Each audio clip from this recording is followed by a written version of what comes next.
it's all in proper context. So if you have a certain percentage of your distribution list that's got a significant amount of non-members, and you got to be careful. But if like 95% or whatever of your member list that you're using for CRS are members, then I think you're in better shape. Tom, you're going to probably want to slap my wrist on that, but that's my interpretation.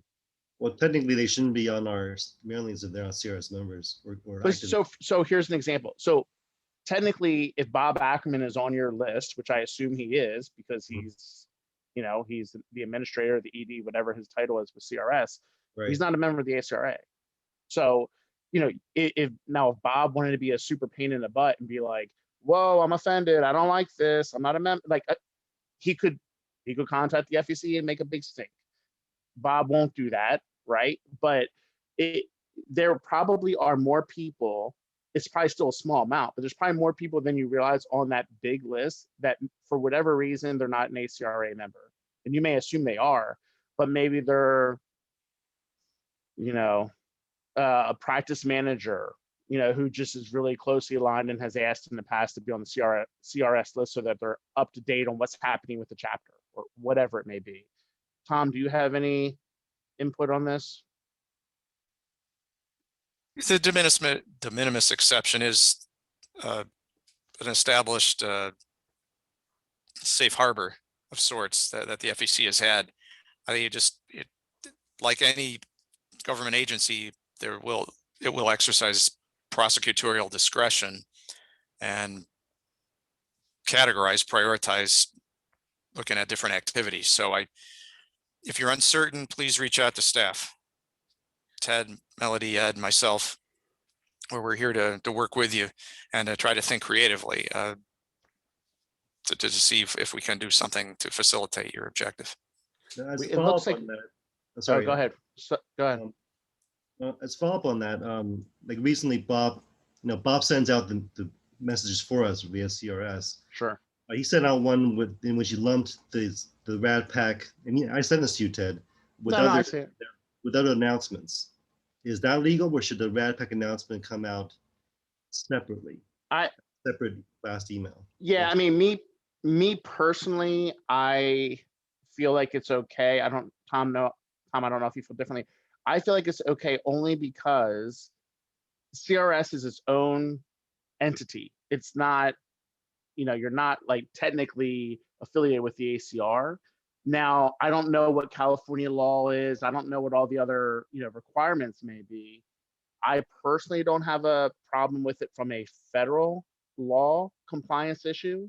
But again, I don't know if Tom feels differently or if we need to be more concerned from a state perspective and educate Bob on that, or have Bob be educated on that. I mean, I believe he's a JD, but Tom, your thoughts on that? As far as having Bob Ackerman or his counterparts in other state chapters send out communications with general CRS materials about the PAC. So he'll say, hey, CRS, you know, has a chapter meeting in April and CRS has a gala in June. And by the way, RADPAC's raising money. He has like 3 or 4 different things in their e-newsletter or whatever. Right. And is that, I think Dr. Ye's question is that an issue because there's content other than RADPAC in that communication? I personally don't think it is at a federal level an issue. I agree with that, Ted, and Dr. Ye, thanks for raising it. Right. As long as it's objective, informative, and you continue to, Bob and his team will continue to encourage you and your peers in California to look to RADPAC for more details. I have no concern about that. All right, I don't want, it looks like we have 2 more questions. Let's try to, I don't want to rush through them, but I want to get through them relatively quickly because I don't want to get way behind on schedule. So who has the questions? It looks, let me see. I have a quick question, Ted. Okay.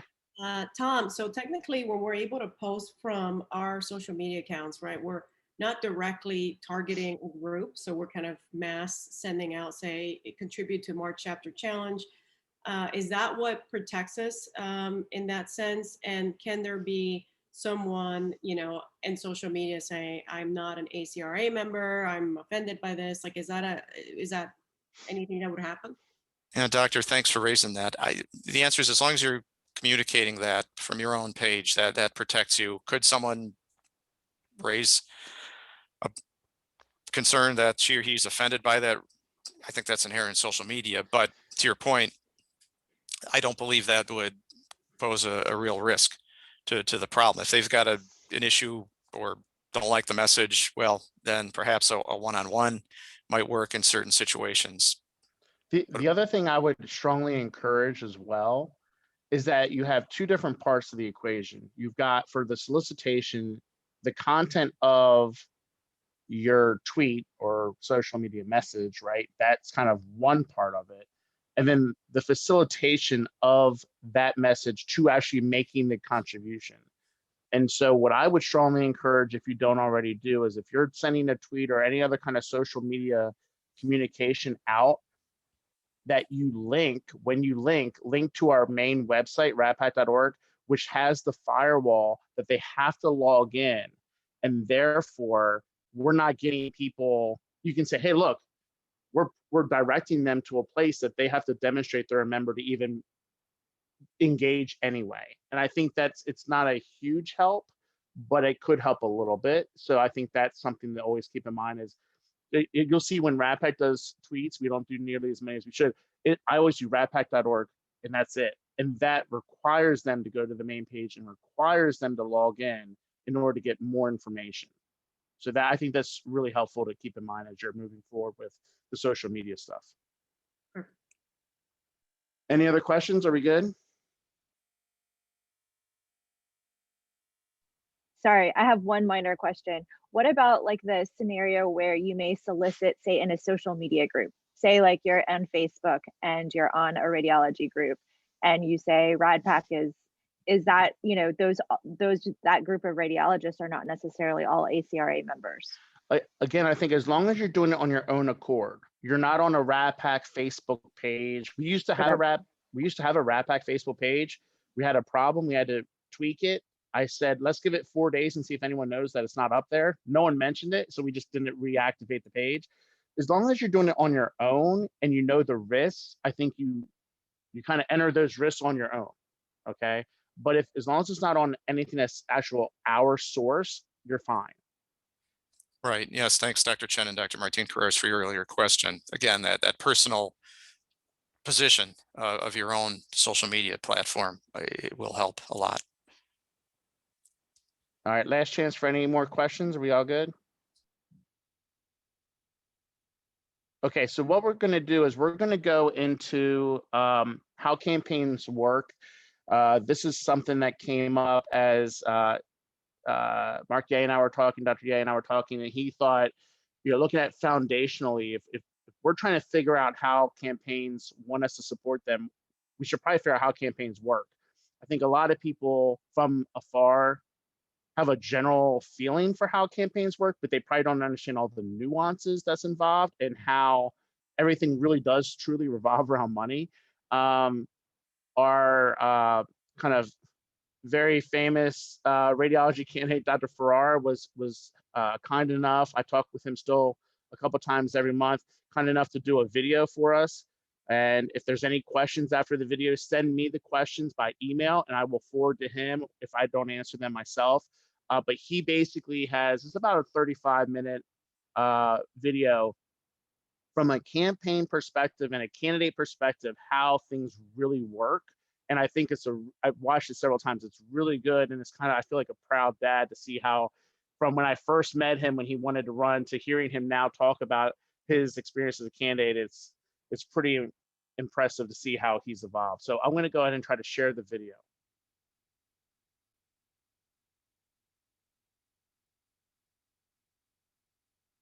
So stop share.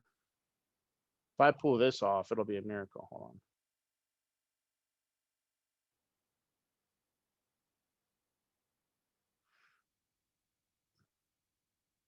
Just if someone can give me a head nod or thumbs up when I start to play this so I know it worked.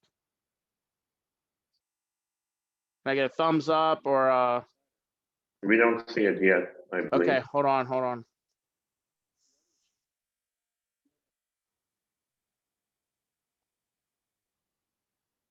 Bear with me.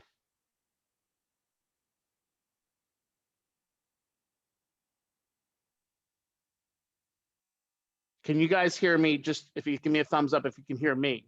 Thumbs up, you can hear me. Yes. Okay. Give me a thumbs up if.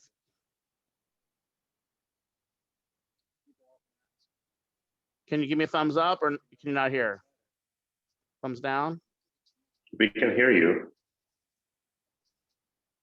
We can hear you, but no video. You can hear me, but you cannot hear the video. Is that correct? That's I don't right, think Ted. we see a video. We Okay. don't We see don't see a or video. hear. Okay, so let me try to see if I can share that. Hold on one second.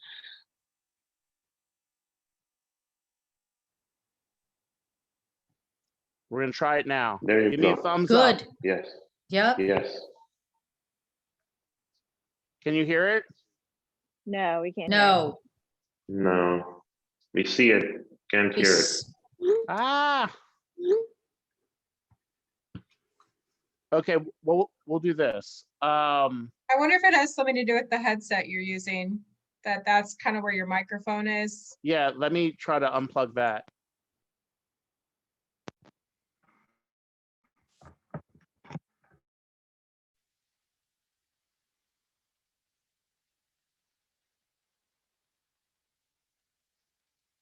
Still nothing? No.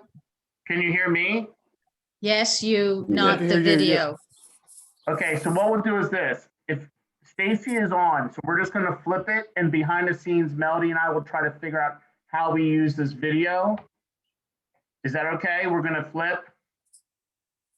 Can I get thumbs up from somebody? Anybody? Yep, okay. Yes, Stacy, are you cool with doing it now? Yeah, totally fine. Okay, so let me introduce Stacy and I'll work behind the scenes to figure out how to get the Ferrara video. And then what we'll do is we'll do a 5-minute break after Stacy's presentation. So Stacy Monroe, she was with the OB-GYN PAC, and then she went to the orthopedic surgeons PAC. And now she is on her own doing consulting. I don't know if you guys can hear me now. We hear you. Okay. She's on her own doing PAC consulting and fundraising for members of Congress and for other PACs. She is widely regarded as one of the best PAC professionals in DC. She speaks very regularly on what I would call the circuit, different conferences for PAC professionals, Public Affairs Council, and the like. So she really is the top of the top. And she's going to talk about making the pitch, and then she's going to talk about contributor recognition. So, Stacy, let's see if you can share your screen. Okay, cool. Thanks, Ted. Let me see what I can do.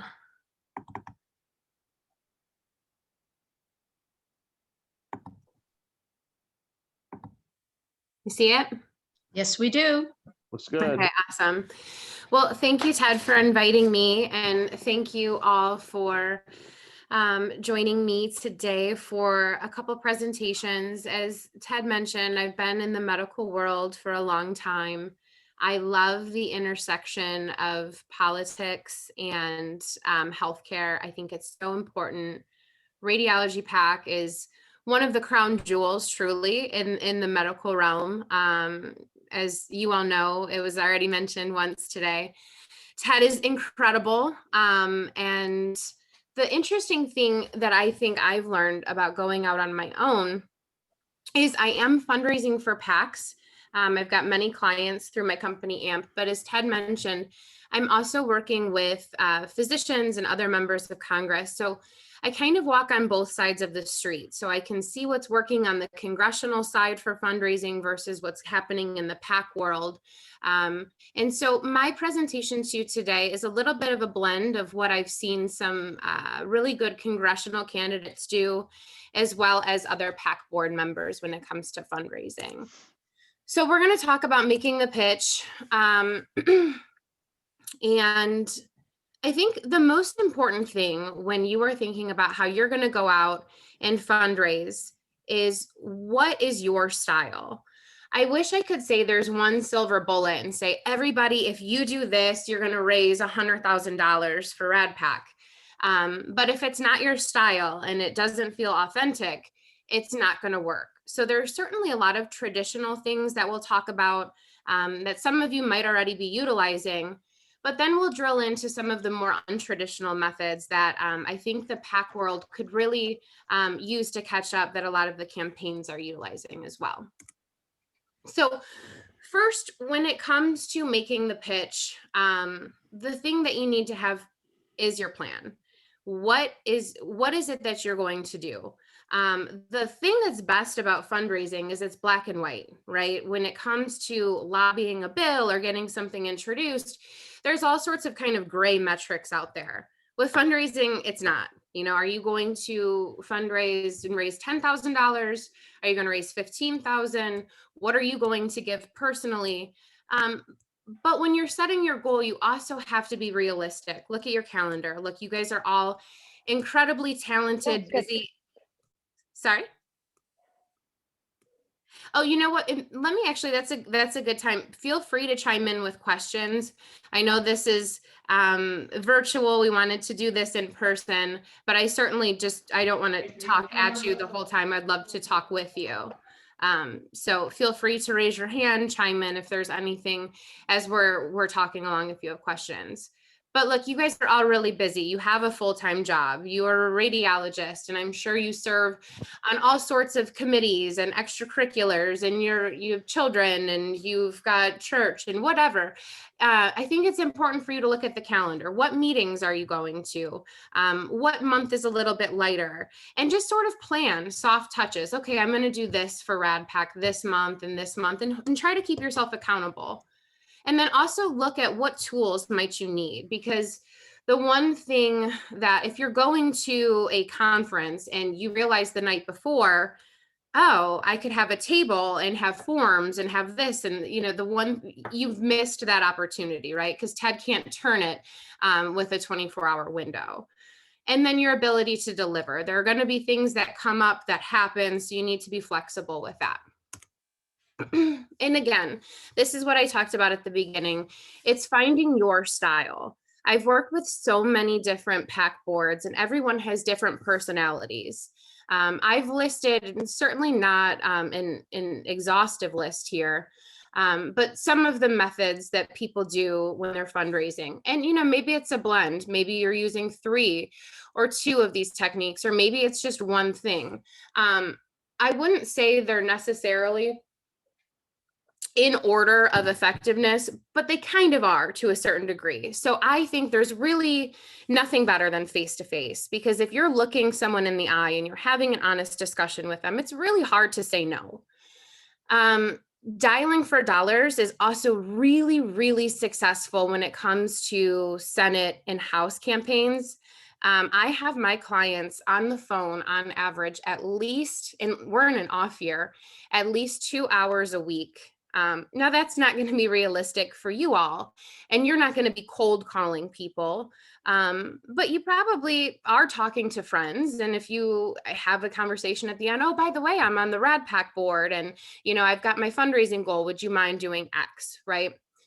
Texting is another popular option.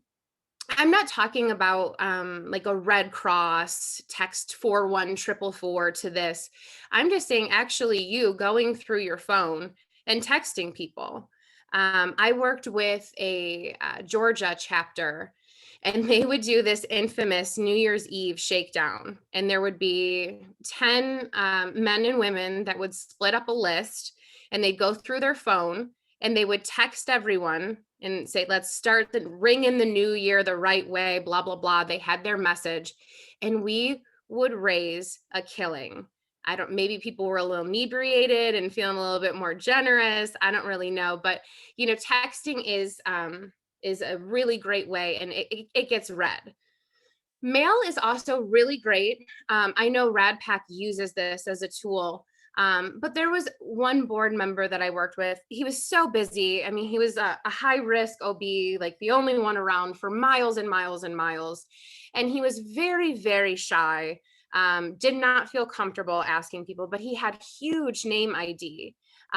So he would draft a letter and I would mail it out, and that letter would perform better than half of the other board members. Email is something that, you all can do. I'm sure you're probably already utilizing it, and it's fine. But I would say it's easy to ignore, right? It has to, if you're going to be primarily fundraising through email, it's got to be personal. It can't be some sort of script. And it's just, I think it's a tool that you use in addition to. I don't think it's the only method that you can use to be a successful fundraiser. And obviously you all alluded and talked about this. There's presentations.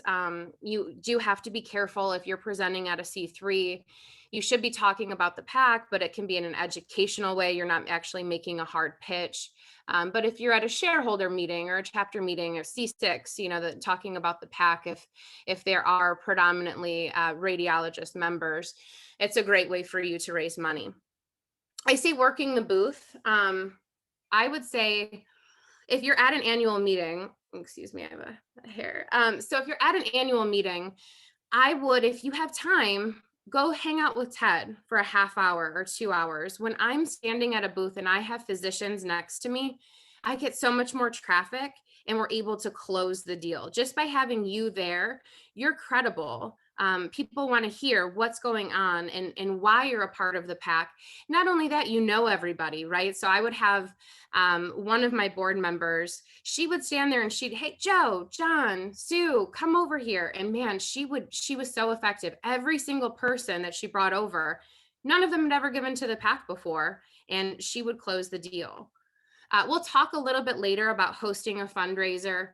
And then lastly, competition. So if you have a competitive streak in you and you know that that's a way to help you with your fundraising methods, you can work with Ted to set up some sort of competition, or maybe with a board member, just to, go dollar for dollar match kind of thing. It's also important to understand why people give.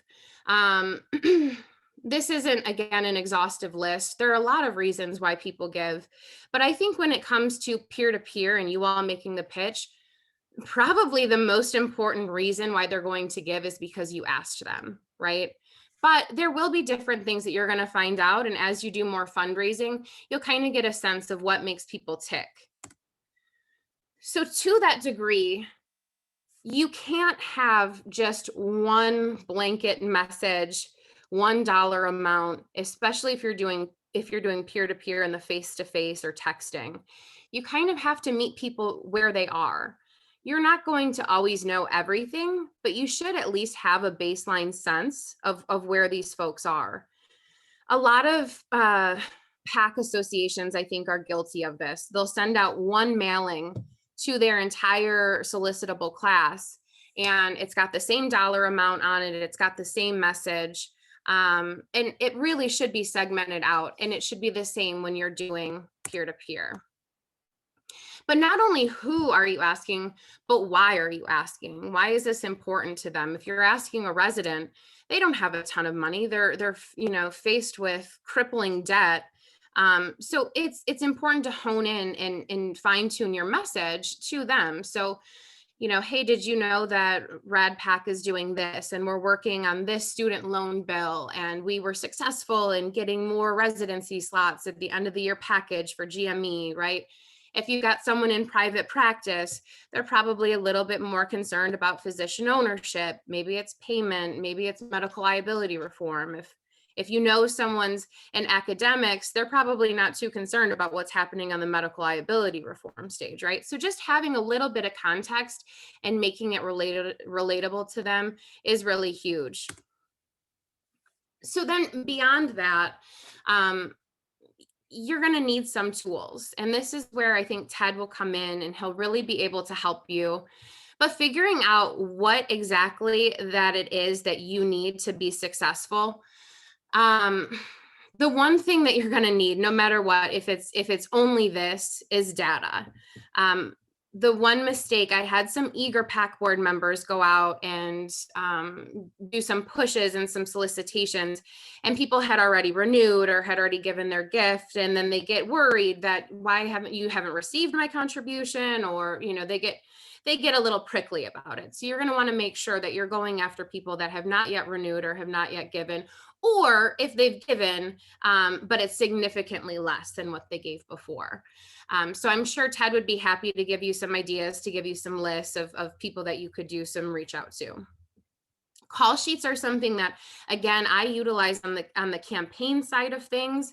And I'm not suggesting that Ted would do a personalized call sheet for every single member, but just coming up with some basics. Do you have their practice setting? Do you know what city and state they live in? Do you know what amount they gave before? And then a couple of bullet points, right? So why are you asking them? What's timely? What's happening? Which sort of leads into a script as well. I'm sure Ted has literally a million different decks that he can pull from, a handful of just bullet points, paragraphs that you can weave into any of the style techniques that you're using. And then the same goes with getting a letter or email. Look, you're busy. Maybe you want to take the first stab at it and have Ted review it. Or maybe you're just really crammed and you don't have time, and you say, hey, Ted, I've got a bunch of people in Alabama that I know will give, but I just don't have time. Can you draft a letter for me? And then you determine if you're going to send it by email or mail. One of the other things too that we would do at Ortho a lot is take a look at the calendar and figure out where the gaps were. And if the PAC wasn't a part of the program, get onto the program. You guys know everybody, but maybe you've never been to this meeting before and you don't know their executive director. I'm sure your ACR staff would help you get plugged into those. And then if you want to set up a fundraiser or, whatever, I'm not going to run through every single thing, but basically there's a million things out there that you can lean on to help you be a better fundraiser. And I would say, I'm sure Ted is happy to entertain any of your requests. I would have one PAC board member. She was really great at fundraising and she used her network, but she wanted to make sure that she was writing personal thank you notes. And so I had stationery made for her, and that's what she liked, to follow up with a personal reply. And she thought that, especially for continuity, that little white glove approach made the difference.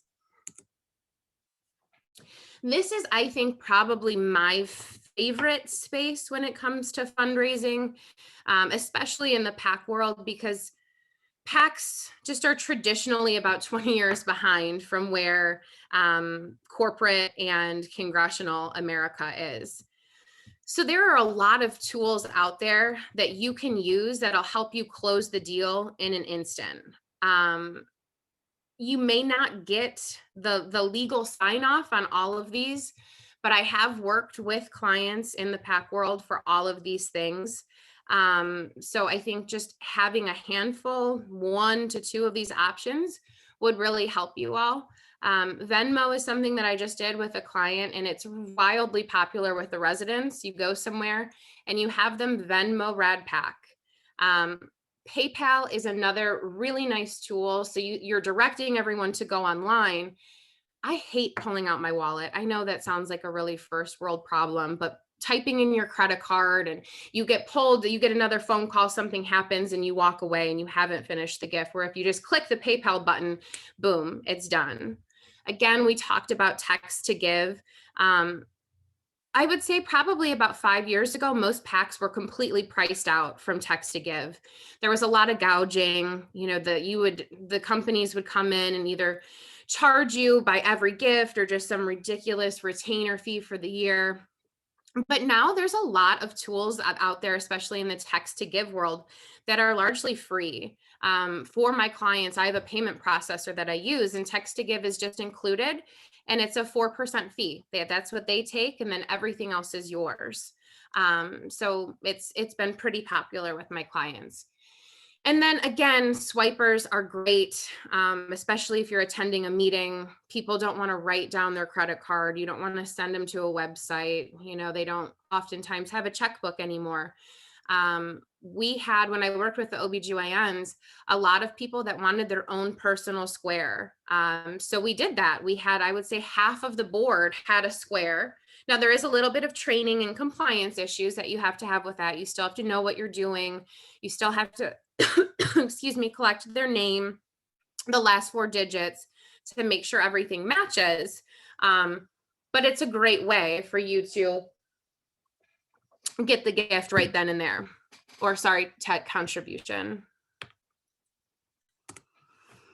Okay, so all that being said, again, going back to, there is nothing more important than the face-to-face. That is king. That is going to be the best way for you to get contributions. So it's important for you to have your elevator pitch down.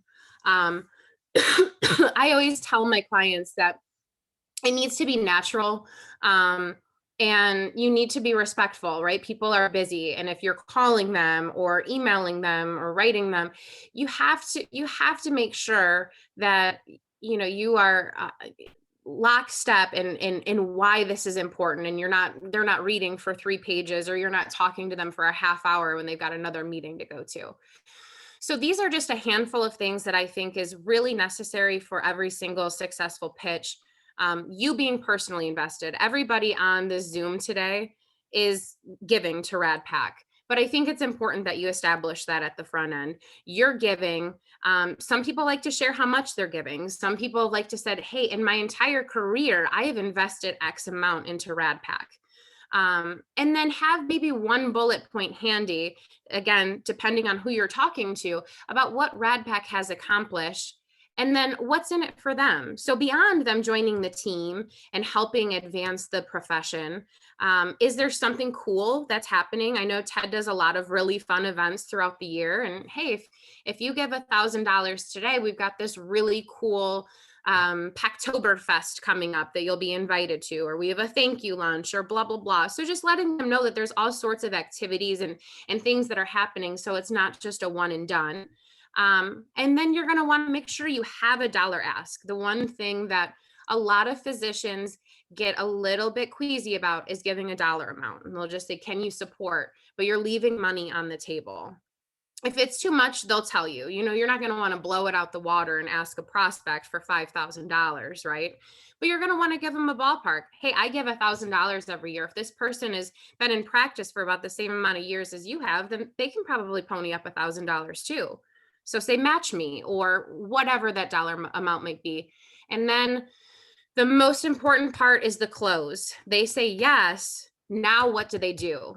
And that's where I think you need to have a plan, and you need to work with Ted and figure out what that outline is. Are they contributing right then and there? Are you sending them to the website? Is Ted following up with them? Excuse me. All of those sorts of things. Do you have a swiper where you're just swiping it right then and there? But so many times I have had physicians kill it. They go and they present, and all of these colleagues come up to them and they say, I'm giving, I'm so excited. This is great. I'm on the team. And then life happens, right? They go to the next session and they forget all about the pack. They go home, things happen. So it's really important to do this and to do it timely. Sorry, you guys, I have a tickle in my throat. So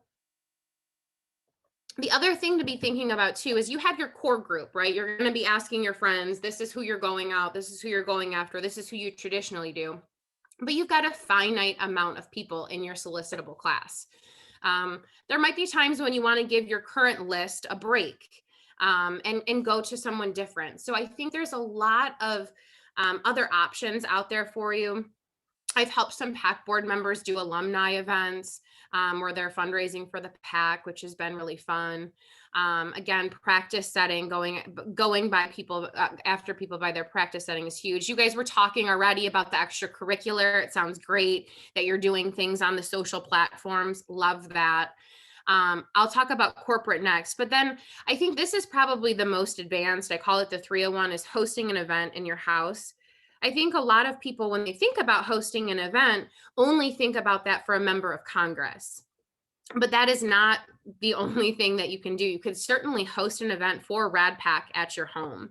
I I love it. We used to do it with OBGYNs all the time. A lot of times we'd get a member of Congress there to actually headline it. We'd write them a nice check.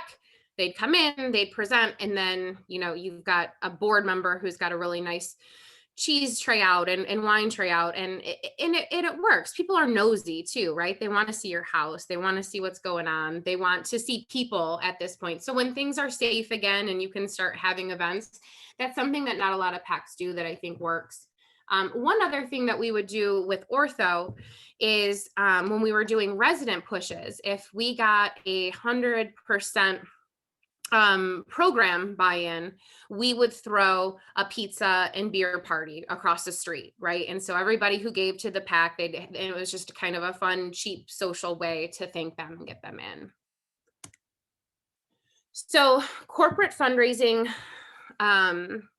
is fun. It's really fun because there's no limit. That $5,000 can be blown out the water.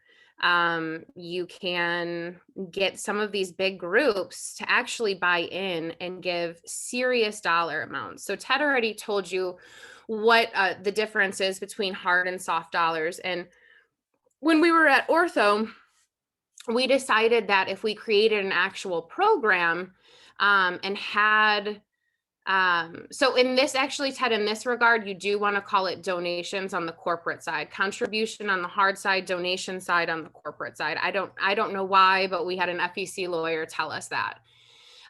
So we decided that we would have levels and benefits, and if their groups bought in, not only would they get recognition, but they would get checks to PAC checks to deliver in the district. It was building relationships with member of Congress. So it was all focused on the political side of things. But it was wildly successful. And I didn't have the first idea on how much I should be charging people per year. I actually found a while ago my notes, and I had 5,000, 10,000, 15,000 originally written down for what my program was going to be, what my tiers were going to be. I had a task force and they came up with these amounts, and these groups are willing to pay it and they love the program. It's been around for 4 years now. There's 100% retention rate, and a lot of the 10,000 have shifted to 25 and 25 to 50 and 50 to 75. So I would say it raises about $1.3 million for OrthoPAC every cycle.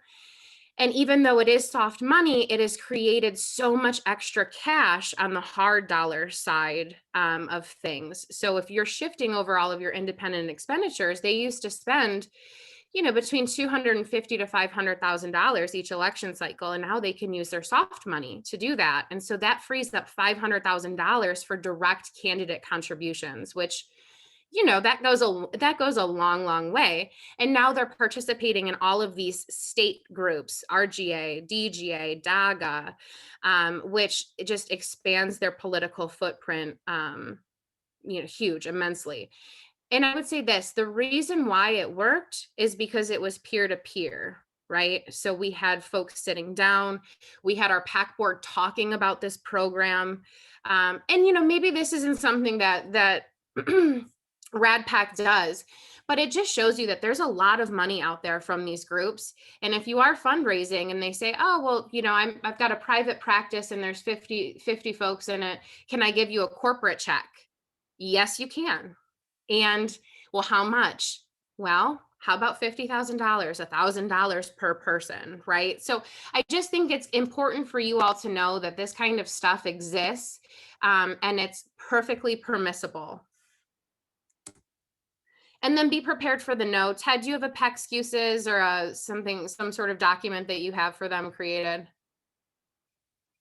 I have one from what's called BCG Burns consulting group when I was doing stuff on the side. But Okay. I have a slide that's basically the exact one like this, but I actually have images, which are probably ones that I should take off that correspond with some of the quote unquote excuses.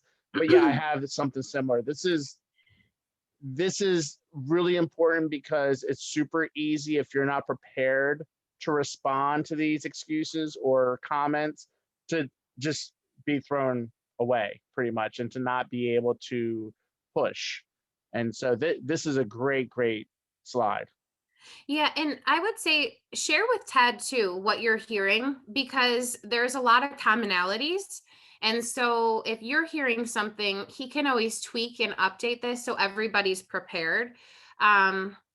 And one of the taglines that I came up with for ortho, I would say, actually, let me back up. One of the things that I heard the most from my PAC board was that they thought the PAC was too partisan.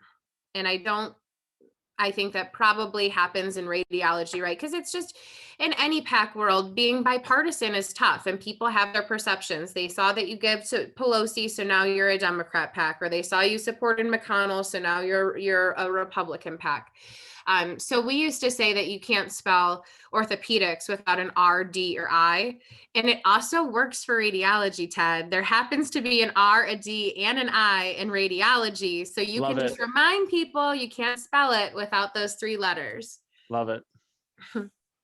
So, you alluded to this in your legal do's and don'ts. I think all of you are probably super professional all the time. I don't need to remind you to have a certain decorum when you're asking for money.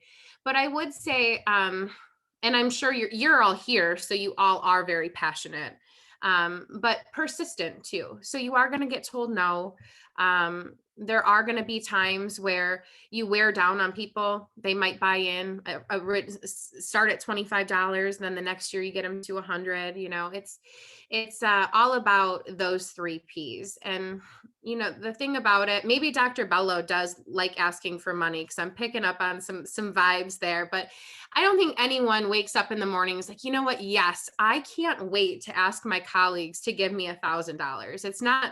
It's not necessarily in our norm, but the more you do it, the more natural you become. And so it may come off a little bit rough your first pitch if it is your first time asking for money, but don't beat yourself up. It gets so much easier with time.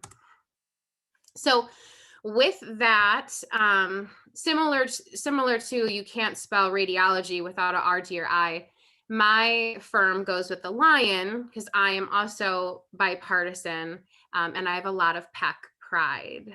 So you get it with the lions. Yeah. So I think what Ted and I would like you all to do is to get into breakouts. But before we do that, did anybody have any questions?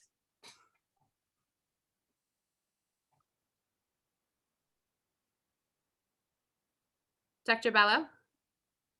Well, I just want to thank you so very much, and having called me out for wanting and being committed to raising money.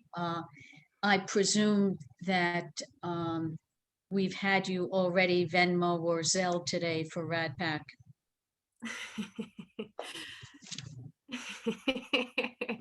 Stacy, you are so spot on. You are so clear thinking and grounded. I can't thank you enough for these tactics. Thanks. Thank you. Do you want to talk about the breakout room, Stacy? Yeah. So I don't know do you have the breakout groups already assigned, Ted? Is that going to just automatically? Okay. Melody on our staff is going to assign people, but before she kind of does the random assignment in the breakout rooms, do you just want to kind of tee it up? Yeah, that sounds good. So I think what we would like for all of you to do is to, in your small group, come up with your own pitch. So only one person has to present it, but we want to hear basically 3 or 4 really good pitches and compelling reasons why folks should be giving to RADPAC. I think that will help us all learn, and we can pull some tips and techniques from that. And then also, as you're in your breakout room, beyond coming up with a pitch, I think you should also think about, if time allows, what are some of the things that you may need in your own plan and your outline. So I know Ted's going to be following up with you afterwards and helping you all sort of envision what your fundraising story is going to be for the cycle. So Melody, are you able to assign the rooms just kind of randomly, and then we'll be in the rooms for Yes. maybe, how long do we need to be in the rooms? Maybe like 7-8 minutes or so, give or take. I think that should be enough time. Yeah, so I've assigned people to rooms, so whenever you guys are ready, I can open the rooms up. Okay, let's do that. And I have 150. So let's try to do like 6 minutes, 5, 6 minutes, 7 minutes of the room, and then Okay. break them back. And then let's try to have about 5, 6, 7, 8 minutes to kind of go over everything. Maybe a couple minutes per breakout room. They do their the best elevator pitch among all the folks that are in their room, and then they'll do it, and we can talk about it, and then we'll do like a break. All right, everybody.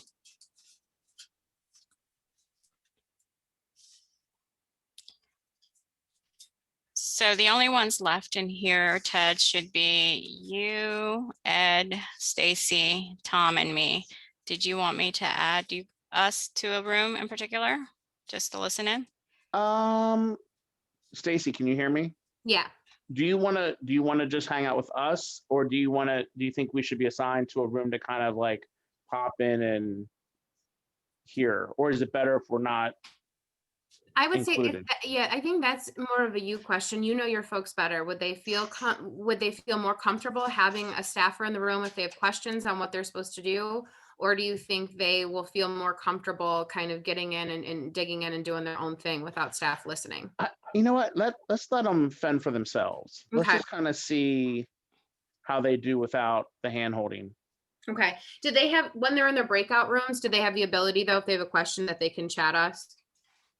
Yeah, Okay. the So then I chat think option is good. still open for everybody. So Okay. that's not, that still So goes. maybe Ted, what we do you can, want to try the video now since it's just the 4 of us? yeah. So is there a way to? So Stacy, stop sharing her screen. Okay. Please, thank you. And then now you go and you try to share your screen. Okay, so when I go to share a screen, Mhm. I don't have anything pop up. Okay, well, when you go to share screen, I there's see a play button right at the bottom. A play I know, button. but it doesn't work when I hit it. So It works for me, but not for everyone else. So when I sent you the that image, you don't, nothing comes up at the bottom, like to choose between. Oh, okay. So let me try. So did you see the email I sent you? Yeah, I did. Hold on. Let me try again. Hold on. Okay. Okay, so now so before I click on what I'm sharing, I go to share sound, Mm-hmm. the bottom left.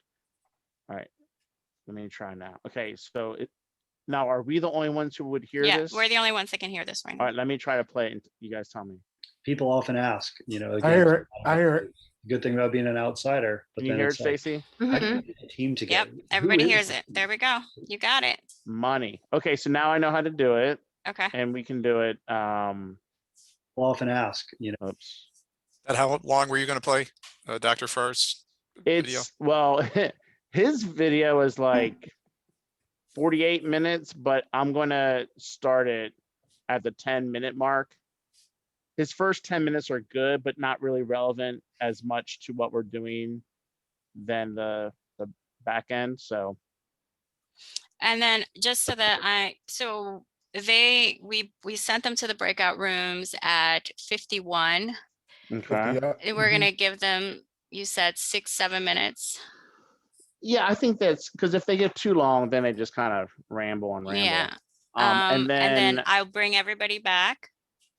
Bring everyone back, and then I think what we'll do is have kind of one person like report, if you will, for their group, and they'll say what their pitch is, and we'll kind of maybe go through each group and they'll do their pitch, the best pitch, and then maybe we can have like a 2-3 minute conversation, like, okay, who thought that, who liked what pitched the most, or just kind of see organically how it goes. Then Stacy, maybe we do a 3-4 minute break so they can, get a new thing of coffee or go to the bathroom or do whatever. And then you can go right into chapter recognition. Is that cool? Yeah, that sounds good. Okay. Sorry, go ahead. That's it. I say donor all over my slides for this next You're fine. presentation. It's like a You're fine. it's like a donor nightmare. You're Yeah. fine. I saw it when we were talking yesterday. Yeah, why didn't you tell me? I would have updated it. It's fine because it's fine because it's coming. I think if it's coming from you, it's different. I Right. mean, I think it's just easy for me to say, hey, look, like, it doesn't mean that she's right or she's wrong, but just as a board, as we move forward, I kind Yeah. of want to kind of move into No, that and because you're right. When I would write, I would never use the word donation. But for some reason, when I talk about recognition, I say donor. I don't know why, but I would always say investment too, rather than contribution. see, so for me, I think donor and donation are almost two different things in a weird way, even though Yeah, they're, you're right. I know exactly what you're saying. I know 100% what you're saying. So when I saw that yesterday, it was more donor talk, I Yeah. thought in the slide. So I was like, that's It is. Yeah. Okay. Was that okay though? Did I cover everything? no, it's you think? perfect. No, it's Okay. perfect. And it was good because on the chat, and then of course there's side text that I'm getting from different board members in addition to the chat, where they're like, hey, we're doing some of this stuff, but there's still a ton to grow. Mhm. Some of these other things that Stacy's saying. And so I think it's good that they see that we are doing some of the stuff you mentioned. Mhm. So then it kind of validates that from like a third Right. party, like, oh wow, okay, we're not like way behind the 8 ball. We're Yeah. not like not doing the right stuff. But I Yeah. think it also shows that like we also aren't at the top yet in the sense of like there's nothing else left to do. We've done it Yeah. all. There's still more. So it's like the great balance. And I'll say this too, if you guys do decide that you can go with Venmo if that's approved on your end, there's some finance tips of things that we that I did with my client to kind of walk through just to get it kosher to where it needs to be. So I'd be happy to share that stuff with you. Yeah, we need to. So we're good on the Those would legal help, stuff. Stacy. Yeah. Yeah, and so Tom from our legal department, he and I were just talking. We're gonna connect early next week, and I'm supposed to connect with them sometime next week as well to say like kind of operationally how do we do Yeah, it, and Stacy, then my collect all the information and all that. my concern is with Venmo, like I mean, Venmo is great, but there, the information that we have to collect with Venmo, it's very much whatever your, ID is. Right. And So that's why so, we in the solicitation or in that we have an entire sentence on what you must include in the memo line. mhm. And that's really, honestly, they're usually pretty good about it. Yeah, But you that's do my have fear the, is that they don't, if it's something where they can't, Mhm. you can't send unless that memo line is filled out in a particular way, Mhm. then that's perfect. But if it's just the memo line, the memo is open and they have to put something, they can put an emoji and then it goes through. That's my concern, because then we have a hard time tracking that. And then the other thing is all of this is going to we'll have to manually upload to our PAC database. Yeah. Yeah. Yeah. There's really no way around that. But I Right. mean, really with most of the tech, you have to manually put all of that in. With Square, you usually still have to manually put it in. Mhm. I mean, the only one that I think you could probably get around bypass is, like the PayPal, the Apple Pay, Google Pay, those could be probably synced to your database. But yeah, it stinks. But I would say this, especially when you're using it, it's not that overwhelming. There's not too many donations that are coming in. And it's usually around a big conference or something. So there's a way that I think you could probably manage staff time to capture everything that you need. Who does your financial stuff? Is it all in-house? Yeah, it's all Mhm. in towns. Yeah. Okay. Melody, Matt and IT asked whether this is something that Errol Stadel supports, converting to Venmo, or at least allowing Venmo in addition to other means. I don't know the answer to that. I know Aristotle allows text, but I don't, Ted, that would probably be more of a question. I'll for you. ask I don't work with Lindsay Aristotle. or Fleming. Yeah, I I'll don't ask. know. All right, I'm gonna bring everybody back in. Okay, Okay. cool.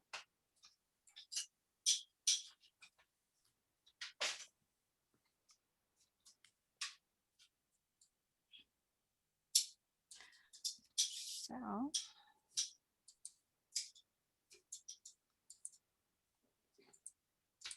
Let's see. Do you guys think I should still unplug my microphone when I do the share sound on the video for Farrar, or do you think that not matters really? I think it's a good idea. Okay. Well, test it and we'll see. All right.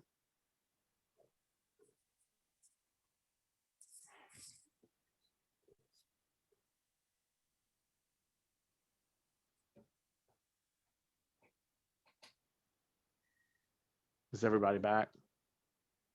Almost, I think. Let me It see. doesn't look like it, I don't think. Not yet, yeah. We got about half the people, I think. Mhm. I bet you a good number of them are waiting for the thing to automatically kick them out.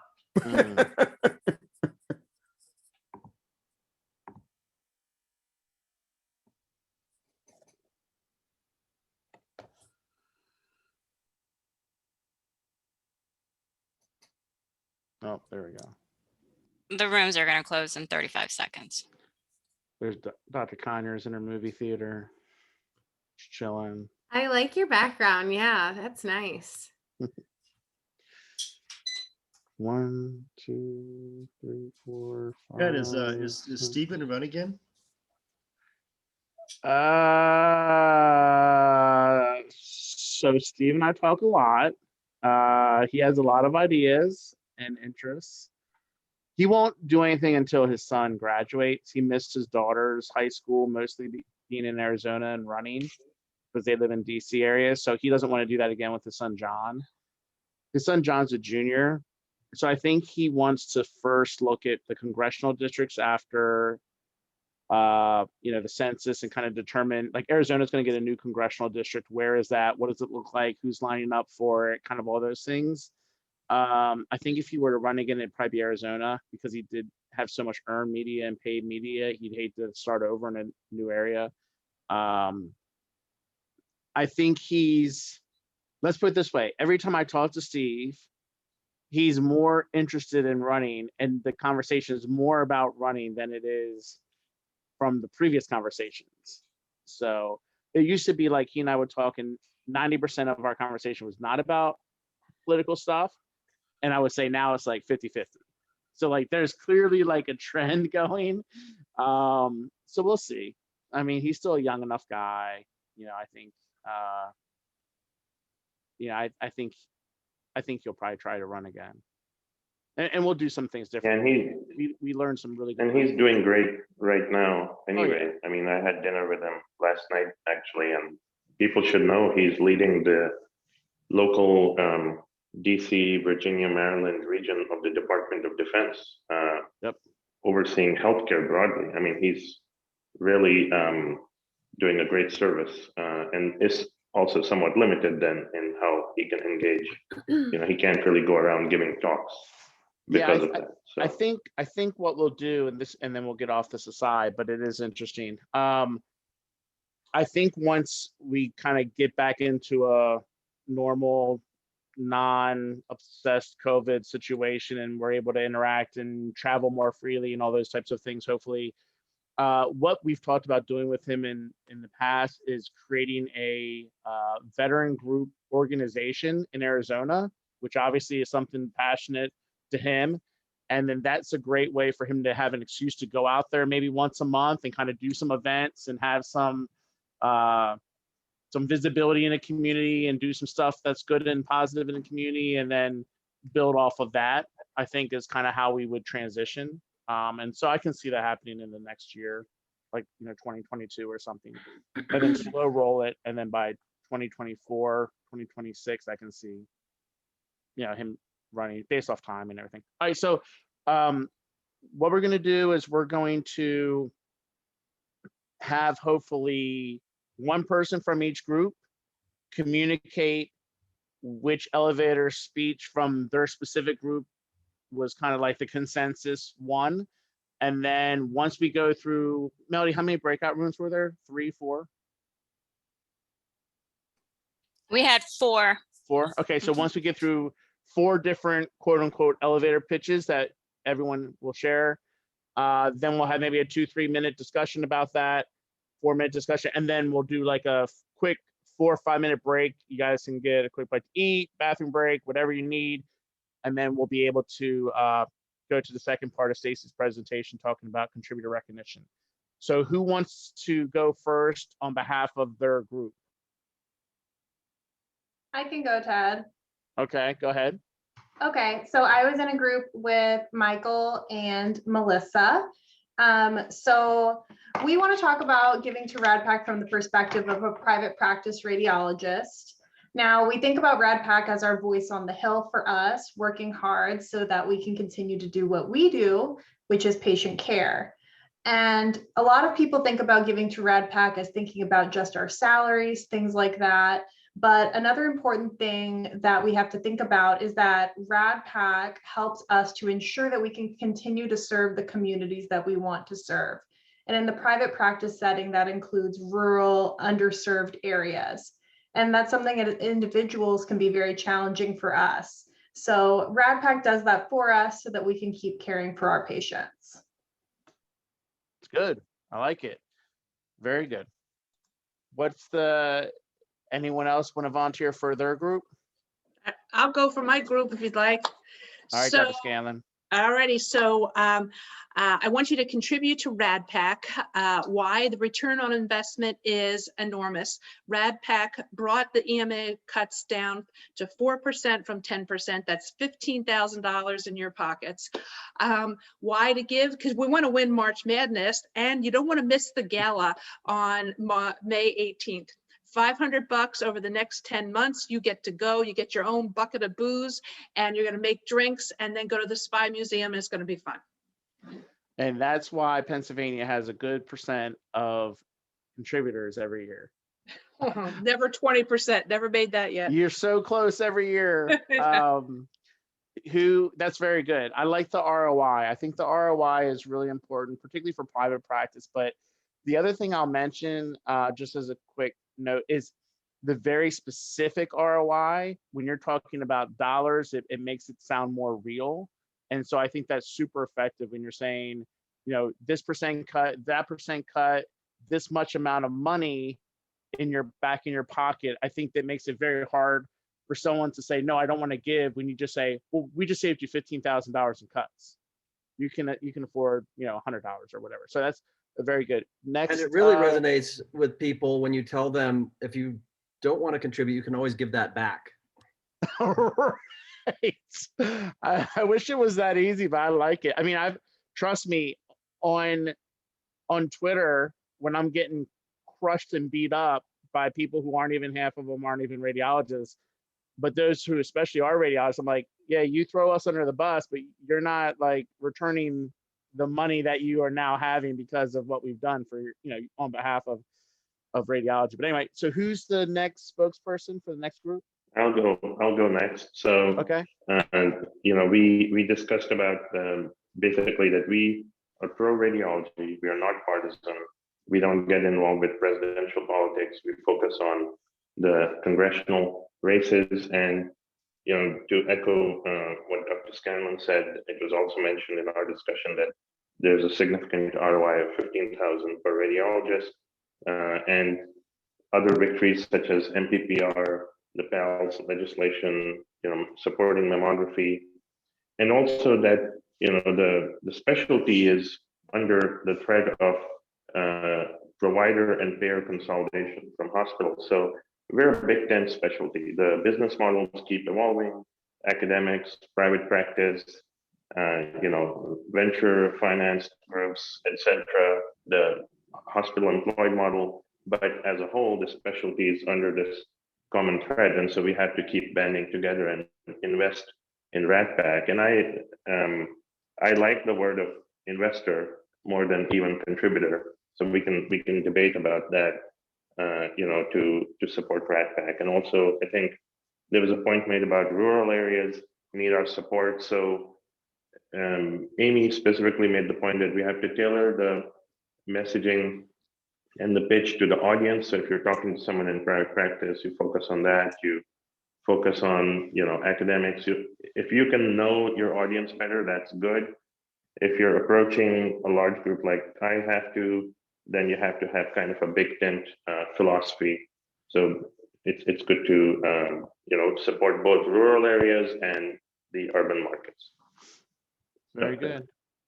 Who's the? Let me go ahead, just say one Stacey. thing too. I didn't mention that in my presentation, but I do think it's important what you said, that you don't get involved in presidential politics. Yeah. Because it's such a divisive issue, especially now. So I think that's a smart one.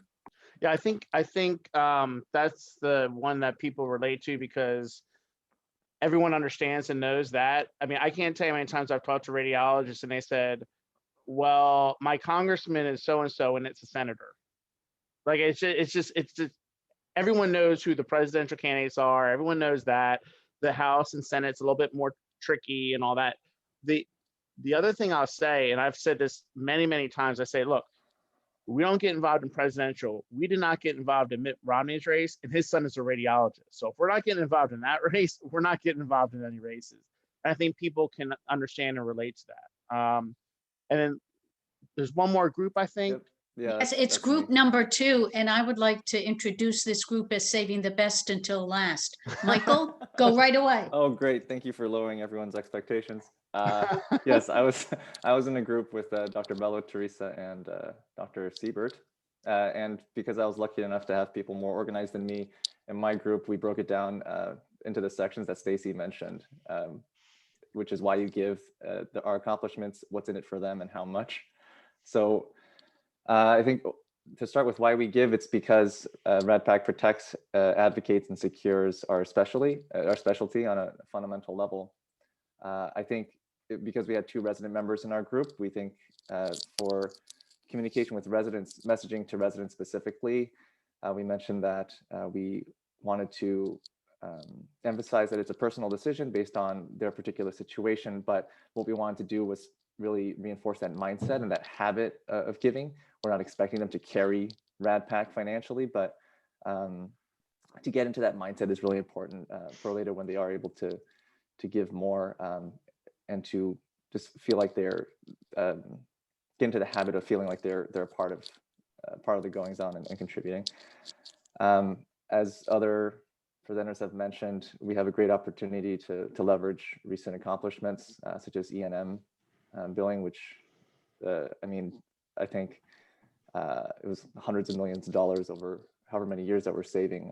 It's a great point. And also surprise billing in the same legislation.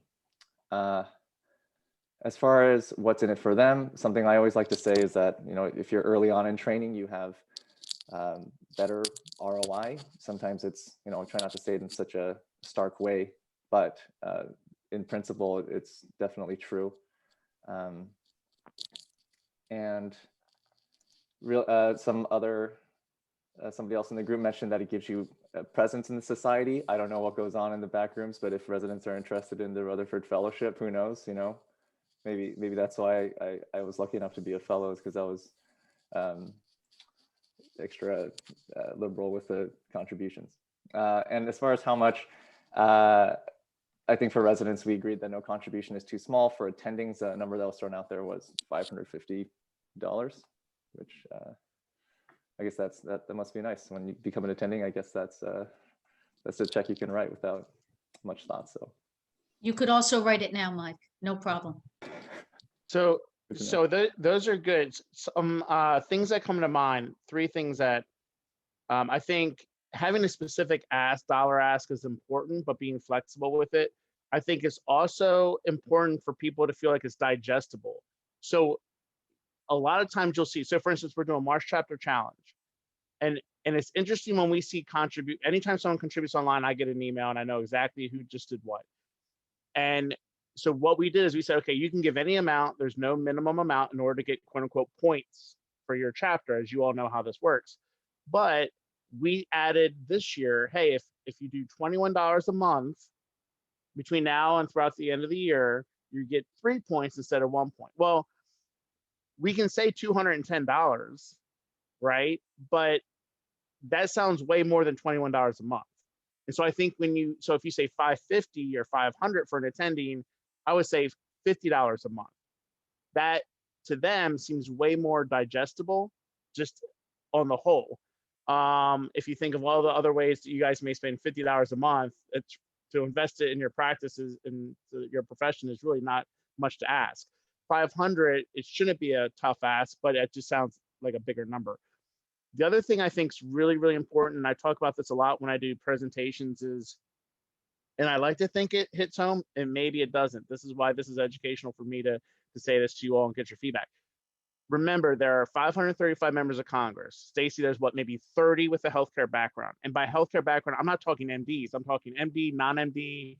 Maybe they were in healthcare insurance or, you know, whatever it was. They were with a healthcare sales company or whatever it is. So you're looking at 90+% of Congress has almost zero healthcare experience.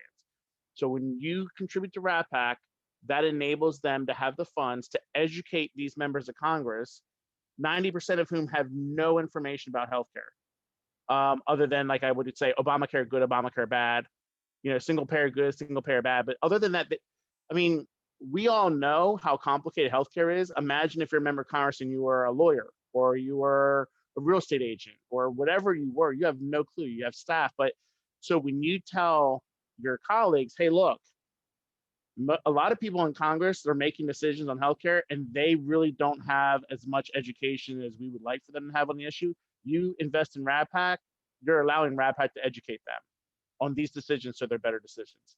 And then the last thing I'll say, which came up when Dr. Lee made a comment, it made me think of this, is, as you all know, I'm a huge like sports guy, baseball guy, all this stuff. And I always think of that, like my kids are like, one of my kids is, she's in high school now, and so she's made a team and she's all excited. She doesn't play much, but she's super excited. You're part of a bigger thing. You're part of a team. You're not just about yourself.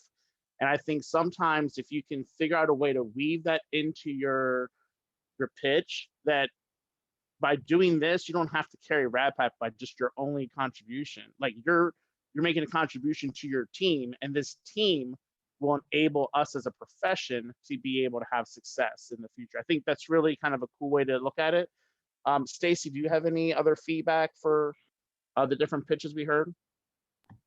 No, I think they were all really great, and you each had different points that you were offering. Well done. I wasn't sure what to expect, but you all are really good.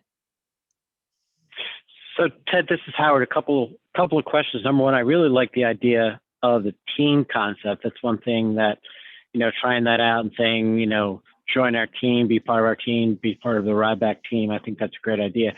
The other thing is I'd be interested in Stacy and yours experience to something Syed talked about as emphasizing an investment, using the word investment in your future, investing in the profession, investing in your practice. How does that resonate? What's people's experience with that, and what's your recommendation? So I don't know if Stacy's going to say this, but when you guys went to breakout rooms and it was Stacy, myself, Tom, Eddie, and Melody, Stacy was like, I like the word investment and investing.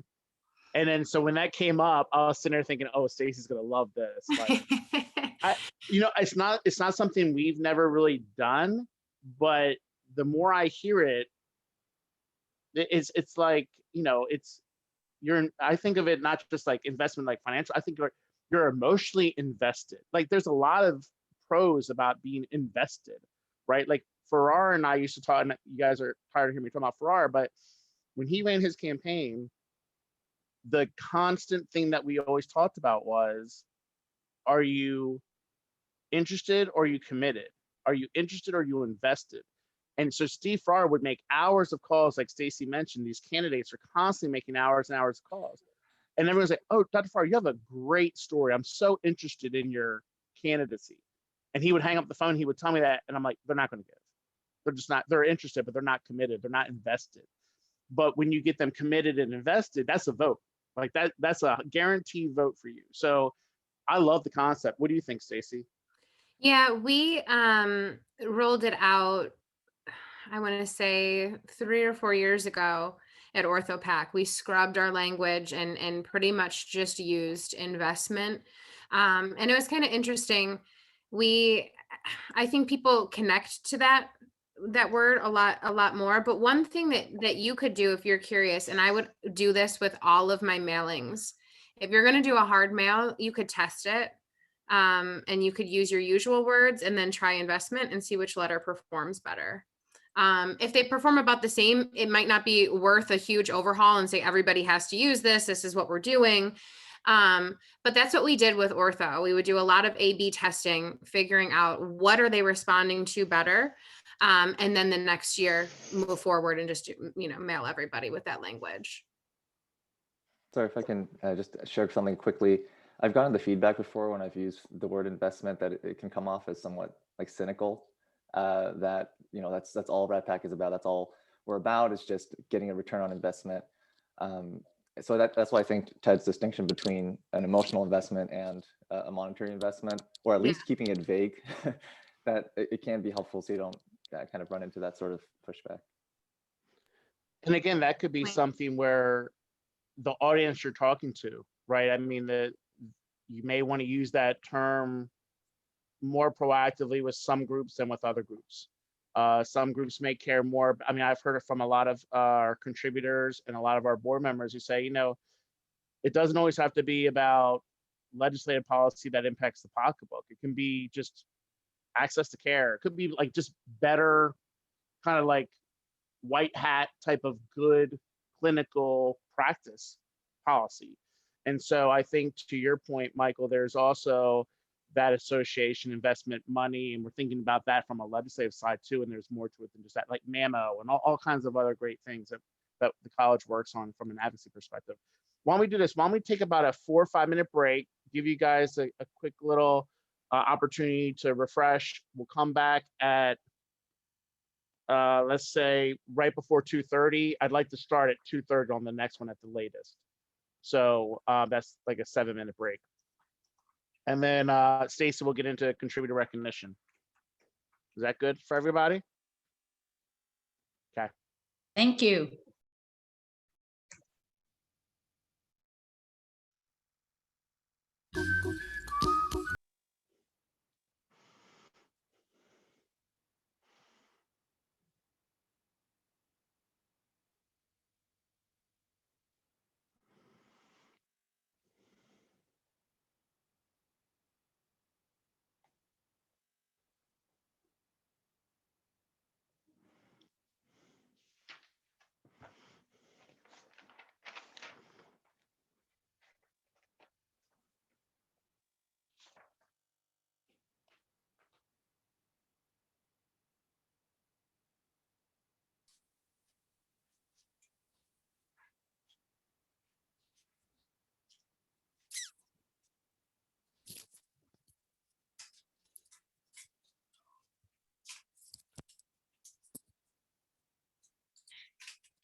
All right, can everyone hear me okay?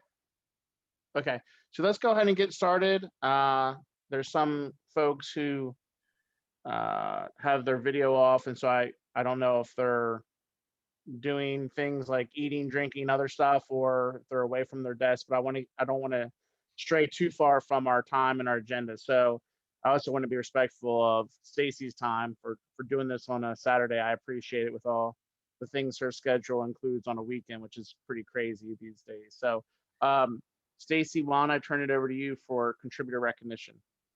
That sounds good. I don't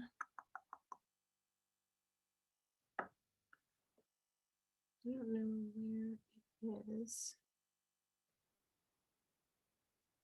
Hold on. Bear with me.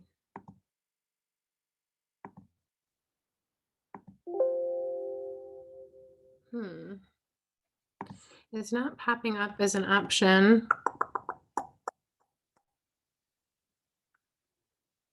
Making the pitch.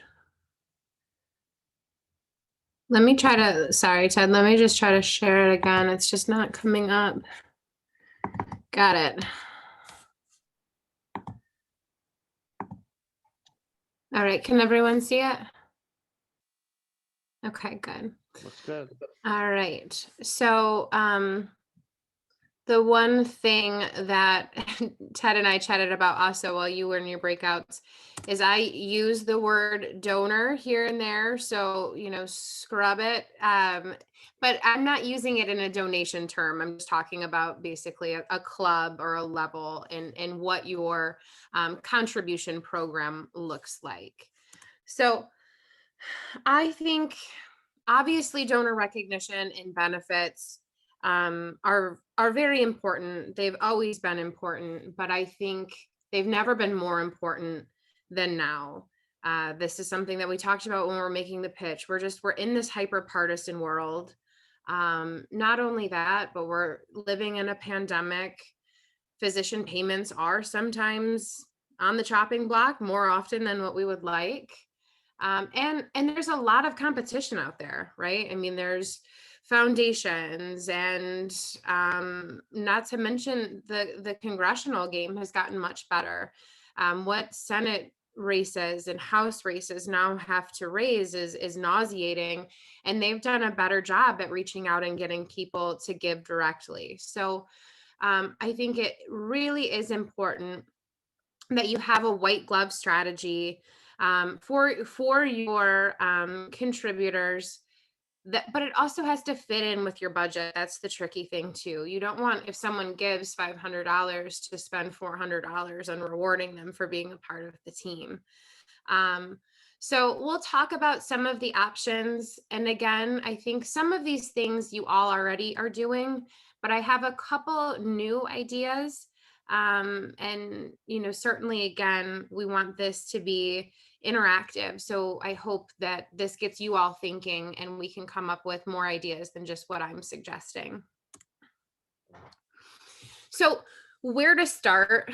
I think it's very important to do an audit of what you currently are doing when it comes to your donor programs and your levels. It's kind of funny. Some of Ted and I's medical colleagues, they've got a donor level for about every single cent that you spend. There are groups that have literally like 16 different levels. That's too many. You can't keep track of it. What's the point? I actually just recently brought on a new client and we were looking at their donor levels. And not only were we looking at their levels, but the perks that were included with each one. And from the $5,000 maxed out donor to the $50 donor, the perks were almost exactly the same. So I think you have to take a wholesale look at it. Does this work? And does this work to everybody across the board? One thing that I did when I was with Ortho was instituted an actual resident level. They had a really popular club. It sounds like your popular club is around the $500 mark. The orthopedic surgeon's favorite club was the Capital Club, and that was $1,000 contribution. But But we had all of these residents that were getting really active and engaged, but there was really no reason for them to give more than $5 because we were just asking for participation. If they gave $5 or they gave $250, it was all the same to them. So we created a futures capital club. And if they gave $100, they got all of the same benefits as our capital club members. And the capital club program did have some really cool, unique perks that the docs liked.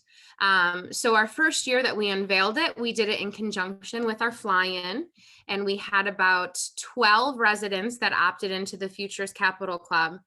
And the PAC chairman called them up to the dais and pinned their capital club onto their lapels. And they got a standing ovation from everybody in the audience. And, you know, I mean, it might sound a little bit cheesy, but that matters. And I will tell you what, when we went into break, all of the other residents that were there came over and they were signing, oh, I want to be a part of the Capital Club. I want to be a part. I want to be a part. And so it was neat. And the one thing too, about residents is we didn't want to also say it's not about the participation. $100 is a lot. So we offered a couple other metrics for them to be able to participate in the Futures Capital Club. So if they emailed me and said they were willing to give a grand rounds on the PAC, I would comp them in to the Capital Club. If they participated for 3 years in a row, no matter what the dollar amount was, I emailed them and thanked them for their sustaining contribution, and they were a part of the Capital Club. So we didn't want it to all be about the dollars and cents, but that was certainly what we led with.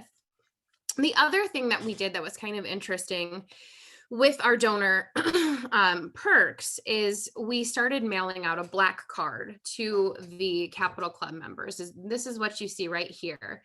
So the design was supposed to look just like a black card. And the idea was because there's no limit and there's no limit to what they can accomplish if they're buying into OrthoPAC. But this served as basically their access to all things OrthoPAC throughout the year. It was their membership club card. So if they wanted to go to the donor lounge, they would show the card. If they wanted to go to the thank you lunch, they showed the card. They had a Capital Club reception. They have the card. It also fit in the wallet, their wallets, and it was easy to mail. It didn't really cost us much to do this. But the neatest thing about it is that this card had a kick out USB on it, and we would load it with materials. So the materials that were on it were obviously donor recognition. We were thanking them to the moon and back. We had lists and we had it by state and we had it broke down, you know, from A to Z, all of the great ways and thank you. But then we also had peer-to-peer stuff on it. We had a flyer about our mobile program. We had a template slide deck that they could give if they were at a grand rounds. So it was kind of nice because you can carry this with you. And if you ever are presenting somewhere, you know, you've got a PAC deck right with you.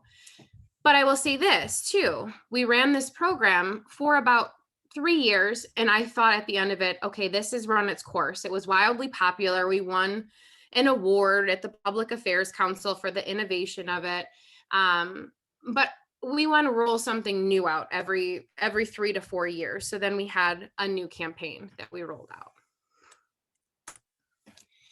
So with recognition, I know you all do a really good job of recognizing your current donors already in printed and electronic communications, you know, on signage. And one thing that we would do with one of my clients is the presidential line, wherever they would go and speak, we would update their deck and thank the donors for each of the chapters, right? So that way it would be in their deck. Another thing that I'm doing with a client right now is once a month, we have a donor spotlight in their newsletter. So we interview everybody from all stages of their career. It's a corporate client. So we, you know, have the C-suite folks that we talk to, but then we also talk to an entry-level person and why did they give to the PAC and what they're doing for, you know, the organization and why this matters to them. So it just really drills it down to a personal level. But there's all sorts of things. And I know you guys do really great March Madness challenges and stuff. I don't know if you're listing your current donors or how that looks, but a lot of PACs use these state maps as you're kicking off your your challenge. And I liked this map, especially we were trying to black out the map. If you raised either 100,000 or hit 20% participation, your state would be blacked out, but it was interactive.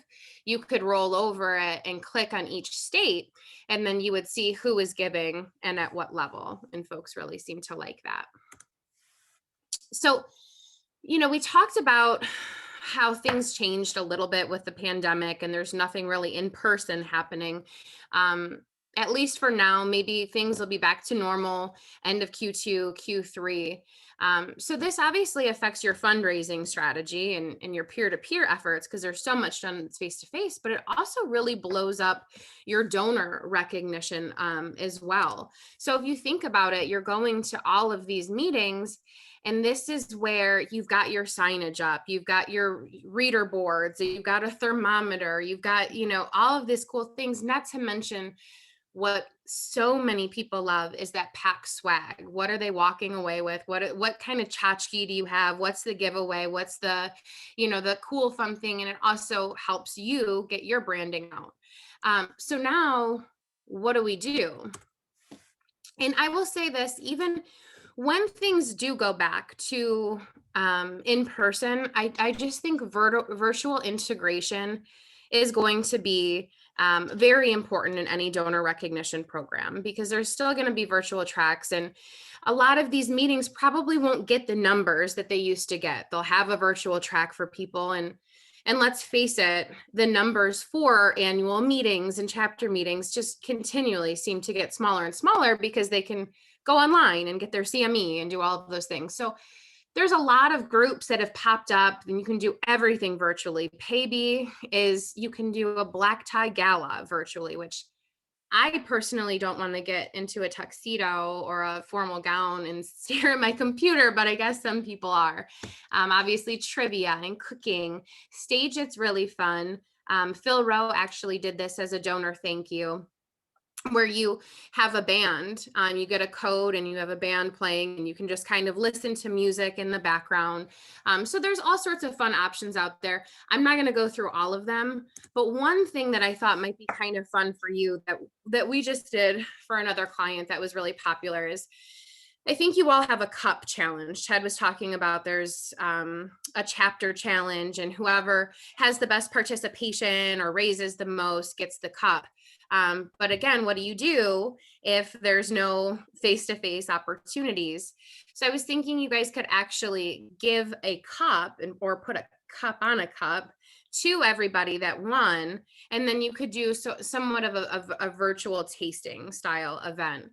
And there's some really great groups out there. We just had, for our chapter that won for one of my clients, they did a virtual event called Whiskeys of the World. So they got a handful of whiskeys to taste, just to sip, but then you get a co-branded cup and you get your logo on the whiskey. And it's just kind of it's a fun, relaxed way to thank people, and you're thanking everybody, right? Because not even some of your best fundraisers might not go to the chapter meeting.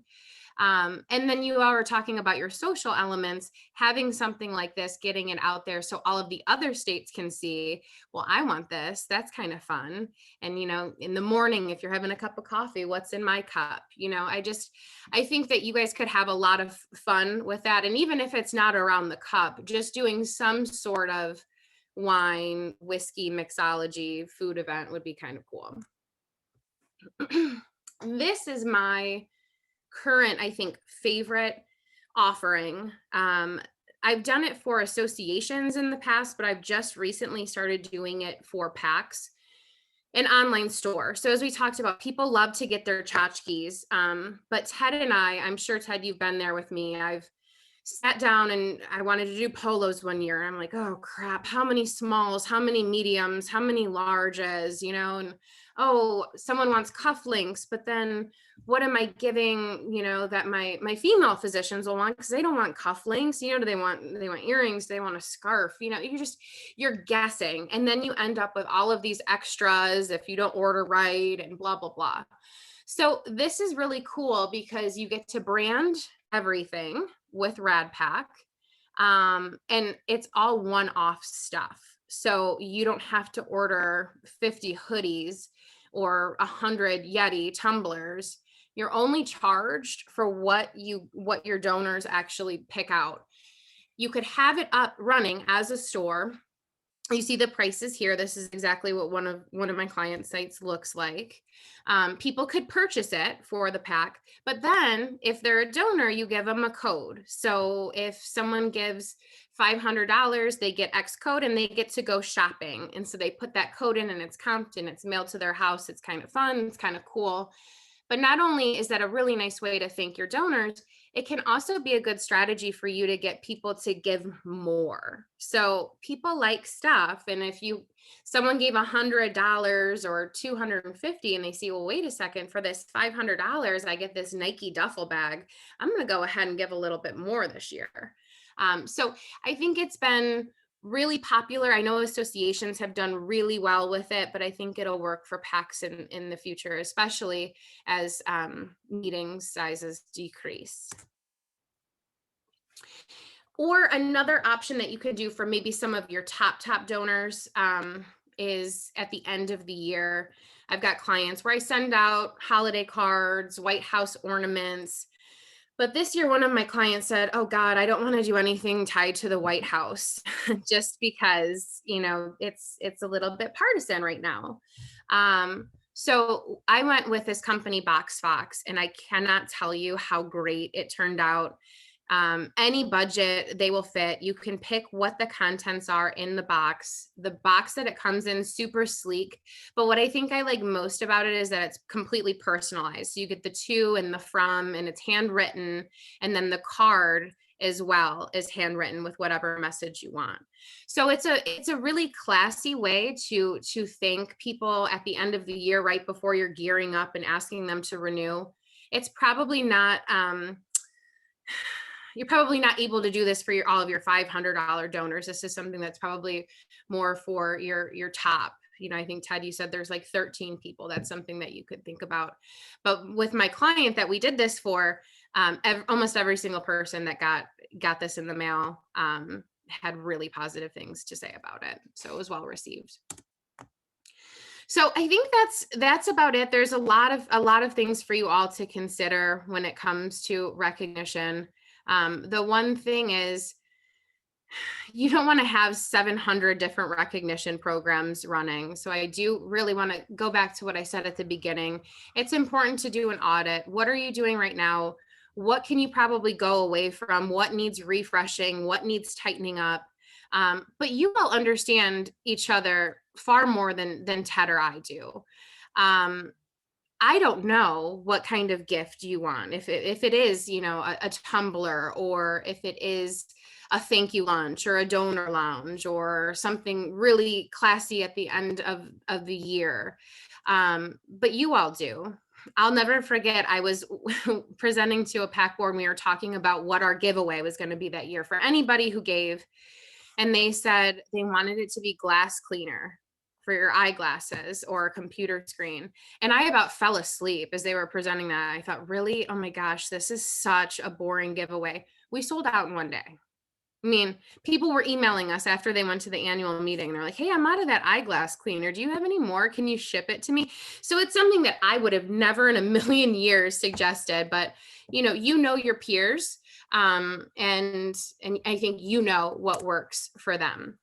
So with that, before we get into, if you all have additional ideas, did anyone have any questions about things that I brought up?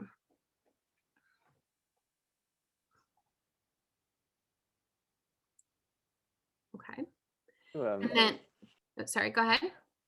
Sorry, do you have a ballpark number as far as the number of residents who are have contributed at any point in their training, just as a point of comparison? You mean, for Stacy, you mean? Yeah, for Stacy. How many residents from OrthoPAC contributed? Right, or like how many ortho residents in total, like ever gave? There's 5,000 ortho residents. And I think the highest we got up to is about 10%, 500. Okay, got it. Thank you. Yeah, OB-GYNs had a higher resident participation rate, but there were actually a little bit more of them. I think there was almost 7,000, but we got nearly up to 15% one year. Got it. Thank that's helpful. Something to aspire to, maybe. Okay, so does anybody else have additional ideas that we should consider for donor recognition? Or things that you guys have done in the past that you really liked, or something that You just want doesn't to, make Stacy, sense? do we Yeah. want to go into another breakout like we talked about maybe, and you want to do a breakout? Yeah, sure. So one thing Stacy and I were talking about, I'm gonna sneeze, I think. Hold on. No. Okay. Yeah, I think I am gonna sneeze. But so I'll try try to get out real quick before I sneeze.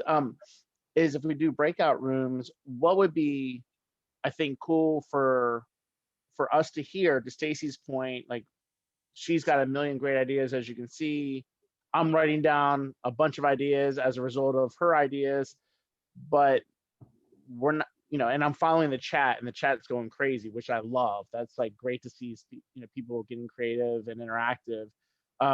So to kind of go off that, if we can do the breakout rooms and have each of the breakout rooms identify one thing based off Stacy's ideas that they loved, like let's say the most, online store or whatever it may be that she mentioned, the Capital Club, all these types of things, and then maybe come up with their own idea in addition to one of their preferred Stacy ideas.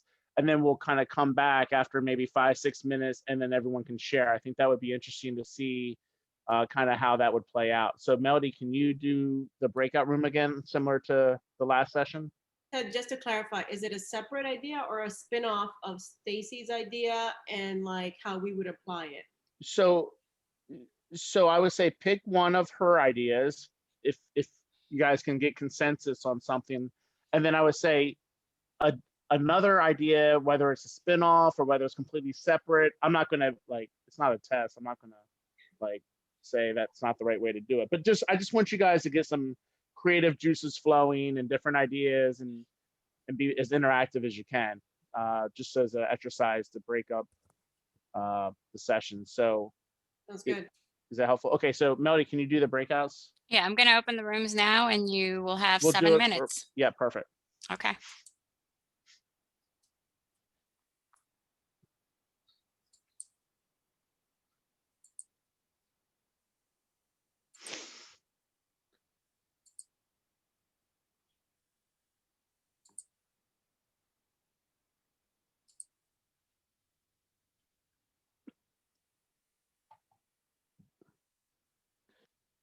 So based off how this is going, Is this us again? time-wise, do what?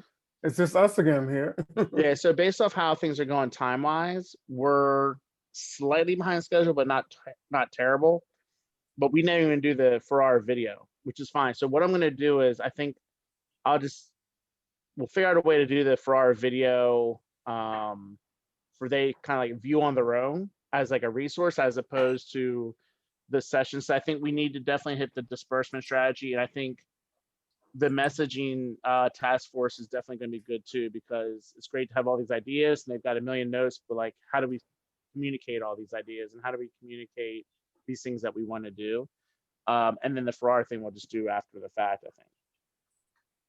Yeah, I'm just looking through the chats. I love it that they're thinking about things or coming up with their ideas. This is good. I was a little nervous because when you're having retreats, so much of it is them brainstorming and thinking, and they're doing it through the chat box. So I hope you're getting what you need out of it. Yeah, and we can save that chat, can't we, Mel? Yes. Okay, cool. I mean, I'm trying to write down I'm not writing down everything, but I'm trying to write down the big things from the chat room. So yeah. Stacy, it also helps reinforce the grassroots approach that ACR has, and you certainly knew that from your time with the orthos and OB-GYN, the state chapter relationships, which since a year ago have really taken a hit because we lack that personal interaction, being able to go on the road and see face with our members. Yeah, it's really tough. And not only that, I'm worried that even when things do go back, all of these programs are going to have a virtual track option. Yep. And Sure. you know, you're never going to get the numbers that you once had. So I think it's interesting because I think the chapters, it's cheaper to do virtual and they'll get more participants in theory because it's just easier to click in and out. If you're on call later that night, you don't have to drive all the way somewhere and blah, blah, blah. Right.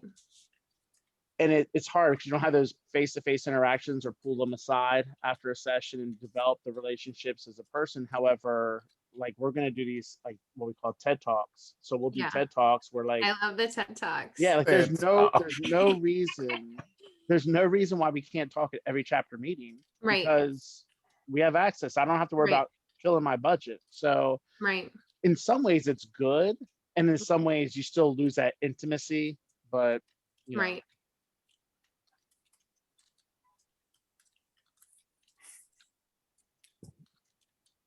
Derek, do you need a breakout room?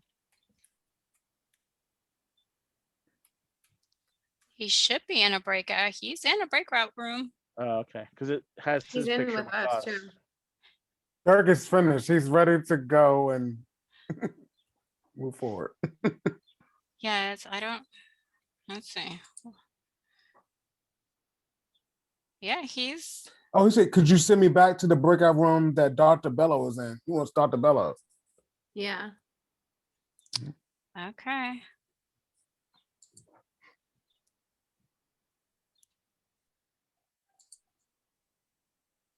He's in there. There we go. Yep.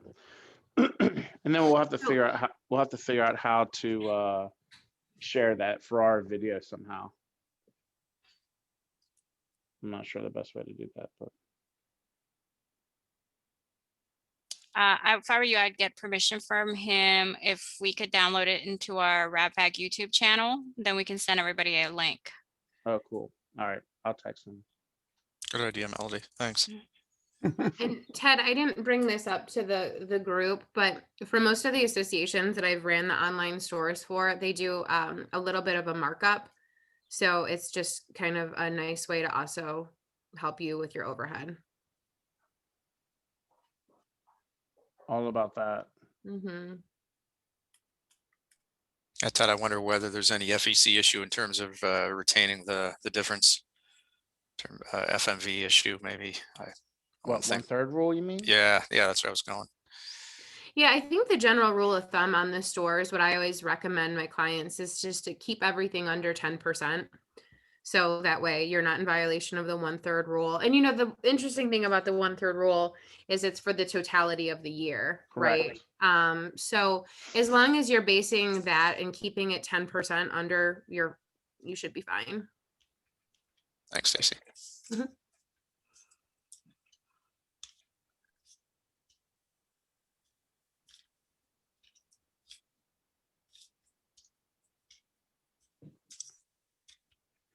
So Mel, what do I text Steve about giving permission to everyone or just how does that work? Well, It's permission. ask him if he's comfortable with us putting it on our RADPAC YouTube page. We can either leave it open for anybody to view, or I can make it private so that only those we decide, you know, it'll be hidden from everybody else. It won't be accessible to anybody else. And it'll just be whoever has the link. So if you're on YouTube, okay, you can't search it. You know what I mean? I just text him. He'll say yes, but I like kind of having a requirement that we give access to only certain people. And that's fine. We can do it that way. I mean, we don't make it public, and then just whoever we decide can see it. I mean, his video doesn't it's not gonna cause people out or anything, but if he does have future ambitions, it's just nice to not have a because then I think we put it up there for maybe like 2-3 weeks and take it off or something. That's what I would do. You might attribute it to him too. You know, copyright Oh, yeah. Steve for RMD, just to give him a little IP shout out. All right, the breakout room is going to end in 50 seconds, so people should be heading back in. Okay, cool. Should I have shown everyone how many black cards I have? I was That's at that funny. conference in Miami when you Oh, when we presented. won? Yeah, yeah. And I remember, I think I was there with Laura, Mhm. and I was sitting there and I was like, oh my God, this would be such an amazing idea. But I mean, I think, and it'd be so easy to incorporate with this group. Right.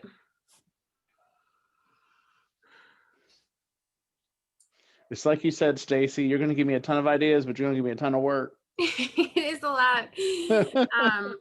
It's a good trade-off, though.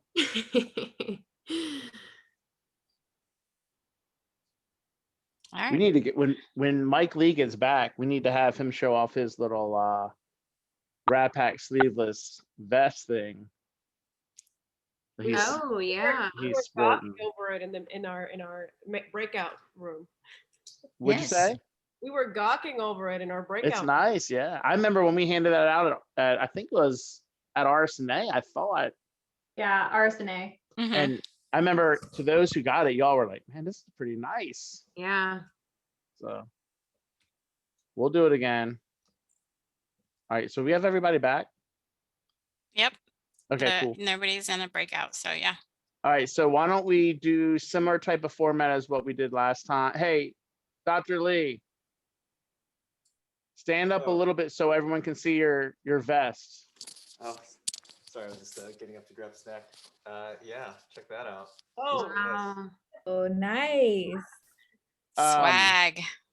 So we'll do similar format that we did in the last session that Stacy had. We'll go through and ask for someone to volunteer on behalf of their group and say, you know, kind of one of the ideas that was mentioned that they liked the most. And then also like if they came up with a new idea or suggestion. Again, this is where, you know, we learn as much as you guys are learning. I mean, I've got a ton of notes from this session. And so I want to keep learning as much as we can about where you guys are, because if we know where you guys are representing us, then we're going to be in much better shape than if we're just kind of guessing from DC. So who wants to volunteer first? I can go first, Ted. Okay. All right, so I was in team number 2 with Mike Lee, Dr. Bello, and Dr. Derek Siebert, and we really loved, Stacy, a lot of your ideas. So it was really hard to kind of figure out how we would do better. So we, you know, we really liked the Capital Club membership, and we also really liked the online store. So what we were thinking and how this could be applicable to us and we can really integrate the two is really to have that as part of a membership. We had a conversation that a lot of our messaging with Radtoberfest and March Chapter Challenge has been around for a while. So we like what you mentioned about innovating and moving into a new, this would be a new thing for us. So we wanted to do this and maybe for the Capital Club members have a discount at the online store that they could use and kind of leverage those to have discounts at like your Starbucks coffee and give them those perks. And particularly when we go back to live meetings. And then the other thing that we really wanted to add in was a donor spotlight that you talked about. And we had an idea to have, you know, since Ted loves baseball, to have, you know, a booth when we have a live meeting, Ted's Wall of Fame in the back that was projected live, and you could immediately come in and donate, you know, $500 and have your name added in real time and have your kind of name on the wall and have that kind of donor spotlight cool. time. So Ted's Wall of Fame would be that. So that was our ideas. Love it. That's cool. I like that. I'll go next. Okay. That's right. So I was with Kimberly and Melissa, and we also like the online store a lot. I think creating visibility for RADPAC creates buzz, and that's what we really want. We want people to understand who we are, and then they might be more inclined to participate and give. The ability to collect points, and we weren't sure about points. We like something pack stamps or something where you get a certain level, and then you get a certain level of something that you can buy from the online store might be interesting. The more you can generate buzz from the different levels of items that people can get, the more people will ask about RADPAC, which is a good thing. We also like the Capital Club idea. I think that black card would go a long ways for the donor meeting, the donor gala at the because once you get into the donor gala, it's kind of a small club, but in the ACR floor, flashing that black card around would be kind of cool, and there'd be a lot of fear of missing out. We talked about the visibility on the floor of the ACR meeting. I raised an idea of flags, or maybe you can put a light, or I don't know, something that shows that you have 20% of your state contributing. Might be another competition between the states to generate buzz. I'll chime in on one thing. I really like the card tied to the gala too, because as you know, we have like the wristbands, and then that's like transferable. It's like just kind of sketch, like, you know, it's like we've had resident, and I'm not trying to pick on residents, but we've actually legit had residents at the booth like trying to reach around when like Eddie and I are looking to the left, and they're trying to like 5-finger discount, and I'm like, dude, what are you doing? Like, if you have a card, there's a level of like exclusiveness to it, right? And there's a level of like, I'm flashing my card and I'm like a baller. Like, there's just something cool about it. And as you're getting on the bus, you just, here's my card. Like, yep, you're good to go. We don't even need a list if you got a card, because no one's going to get a card unless you've earned the card, right? So I think that's like super cool. I love that hook. What about the next group? I can go for ours. I was with Dan and Mark and Mary. I'll echo what the others said. We also like the store idea and having people be able to sort of pick their swag. So I think I'll kind of move on to some of the other ideas we had. One was in capturing people that are moving up in levels of training. So moving from RFS to YPS to staff, making it easier to escalate their monthly donations. So if you, for example, maybe send out an email, it's your 1-year anniversary of your monthly donation. Do you want to add another, whatever, $25 to that? Click here. And it needs to be a little more convenient to escalate the monthly contribution. We kind of talked about how we all, at least Dan and I, you know, wanted to escalate our contributions. He has done that, but it's not easy. You have to kind of do emails and whatever. So it'd be easier if it was just a button, and even better if we could solicit that from people.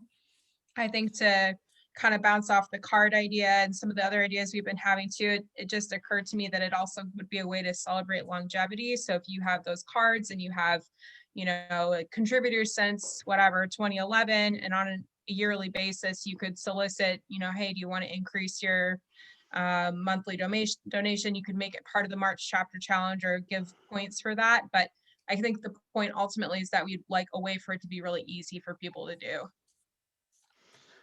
Yeah, that's something we need to work on, because, you know, and I've bugged Melody about this in the past, and this is, we're working with our vendor that we use, where we, you know, have the software to file our FSC reports and house all the data of all the contributors. But, you know, like in most websites, if you have a login, you can go to your profile and you can change your address. You can change your settings. Like, I bet on DraftKings, I can change my all kinds of stuff. So like, it would be cool if like there's a way that we could do that. So to your point, JB, you can just go in there and say, hey, I'm a 20 a month. I want to just change it manually myself to 25 a month. And we don't even have to have a conversation in the back and forth in the form and this and that, and it's just done. Now we need to figure out how to operationalize that and do that. We've kind of been talking about that here and there. But we'll see if there's a way we can pull that with our vendor, because I think that would be awesome if there's a way to do that easier. I think is there one more group? Yeah, I can go for our group. Okay. We also really liked the Capital Club idea, and we talked about like maybe doing a donors lounge at some of the conferences. That might be a good way for people to network and feel kind of exclusive, or even like a social event at some of the conferences, like a, you know, happy hour or something that's Capital Club only. And then we also talked about sort of recognizing people who contribute at higher levels. There's no like differentiation. So maybe like, you know, a platinum level, gold, silver, if people either donate like high amounts or for a long time, like, you know, if they've donated for several years or some, you know, something like that, just to recognize people who have kind of gone above and beyond. You can get them vested in RADPAC, since you guys are going down the investment line. Yeah. Yeah. Yeah, and one thing I would jump in on the donor lounge, if you guys don't have a donor lounge, something that was interesting that just a stark difference from doing donor lounges from OB-GYN to ortho is we had one for OB-GYN that wasn't connected to the booth, and they'd have to go down some long hallway, and who the heck knows where it would end up every year. But with ortho, we actually connected the donor lounge to the booth. So we had just some, we just built the lounge right there. And it was really nice because we'd always have one staff member or a PAC board member kind of hanging out in the lounge. And people loved it. I mean, they would stay for a half hour just chatting, and we would it didn't cost that much. We'd have coffee and some snacks and a couple comfortable, couches, and it was really popular. Yeah, I mean, it feels like it's been a while since we've had an in-person annual meeting. It hasn't really been, but the two things we always hear: there's never enough coffee, and I need to charge my device, insert device. It doesn't matter what, right? Yep. So you have that occupied with the lounge, plus maybe set up a TV. You can have a member of Congress stop by. We can do all kinds of stuff. I know a lot of ASAP does it. Stacy, I know you guys have done it. A bunch of other groups have done it in the past. It's pretty popular. These are all great ideas, and the one thing I think we should do, Stacy had given me the idea when we were talking earlier this week, and I think it's probably something that would be supported by everyone, but I just kind of want to throw it out there, is currently we don't have a specific resident grouping of, so we have like, you're just, regardless if you're RFS, YPS, or attending, these are our levels kind of. We don't have like a specific recognition within the RFS and a specific one, whether it would be YPS or attending or YPS as merchant or attending, however we do it. But again, I think, you got to find that balance of not like being too many clubs and too many levels, but at the same time still making them feel like they're not just being lumped in and kind of forgotten, because a lot of times I think they feel like I'm giving less and I don't really get much out of it. What's my hook? So I think that's something, I saw my notes, and I assume there's not going to be much opposition, but if we can start to do more to really recognize some of the younger folks, because the more they get the warm and fuzzy, that's creating that, like I think Dr. Lee said, that culture of giving for years and years. It's like, it's what we do. I mean, anesthesiologists are the gold standard. They've created a culture of giving. And so it's just cost of doing business in their eyes. So, hey, Ted. Yeah. Just to achieve that goal without having 16 different levels is just have those 4 or whatever tiers. And in order to get access to that tier as a resident, you have to donate this, YPS this, attending this. And then that way you have that grid of 12 tiers, but with only 4 tiers. Yep. I like it. So this is what I think we're going to do, unless anyone has any questions. We're not super behind schedule, but we're kind of behind schedule, and I want to be really, respectful of everyone's time. For our video, we figured out during the first breakout session how to play it, but it's a long video.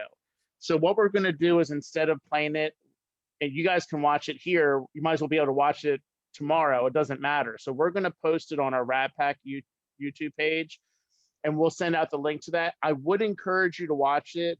It's super good and gives you a really good behind the scenes as to how a campaign works. I think you guys would all benefit from it and all enjoy it, regardless of your politics and everything else. And he does a really good job of not being overly partisan and all that. Also, I do want to do our disbursement strategy session, but I'm going to be able to fly through that pretty quickly. And then we have our messaging task force is going to do some slides, and then we're done. So if you guys are all cool with us not doing a break, let's just try to plow through real quick. We can be done in 40 minutes and then we're good. I want to thank Stacy. I mean, she's my girl. I mean, Stacy and I have been doing this a long time together. Really good, close personal friends, and professionally, I think we've kind of mentored each other a little bit over the years. And I want to thank you. You did a great job running both sessions. The feedback's already been very positive with what you brought to our table. And thank you for your time. I appreciate it. Now. Go play with your little ones. Thank you. It's been fun. I really appreciated the opportunity. I think I've already said this. Ted is the absolute gold standard, best in practice. You all know that. And it was also fun getting to interact with all of you. I've worked with a lot of PAC boards, and you all are seriously incredible. I love the enthusiasm, the ideas, the chats that are going on. I'm really jealous of you, Ted, because you've got a killer PAC board. But again, thank you for letting me take part, and have a good rest of your weekend, everybody. Thanks, Thank Stacy. you. Hey, I'll text you. Stacy, Hey, thank you. I'll text you, Stace. Okay. All right. Bye, y'all. Okay, so what we're gonna do is I'm gonna share my screen now. We'll go right to disbursement strategy. I think this is super helpful. This is something that we kind of take for granted because we do this more internally. Some PAC boards are very involved on disbursement and not so much on contributions. Our PAC board is different. Our PAC board focuses primarily on raising money, not so much the distribution of the money. And the reason why we've always been that way is because, and you'll find out through this slide deck, we get on average about 75 requests for campaign money, or from campaigns money a day. And so there used to be PAC chairs who would come over and start, and they would say, hey, I want to see every invite you guys are getting. I want to know what you're. I'm like, okay, I can send it to you, but it's going to last a week because it's like so much. And then they were like, okay, mercy. Like you guys have a process. You do what you do. We trust you to do what you do. But we also want to be lockstep with you all with transparency. We want to make sure that you guys know what we do and why we do it, how we do it. Particularly after the January 6th thing, I think we had an amazing conversation when we had that Zoom, and we really kind of worked through together collectively where we should be and how we were going to move forward. And I thought that was a really beneficial thing for, I think, you all as well as for me. So let's just hop into the disbursement strategy.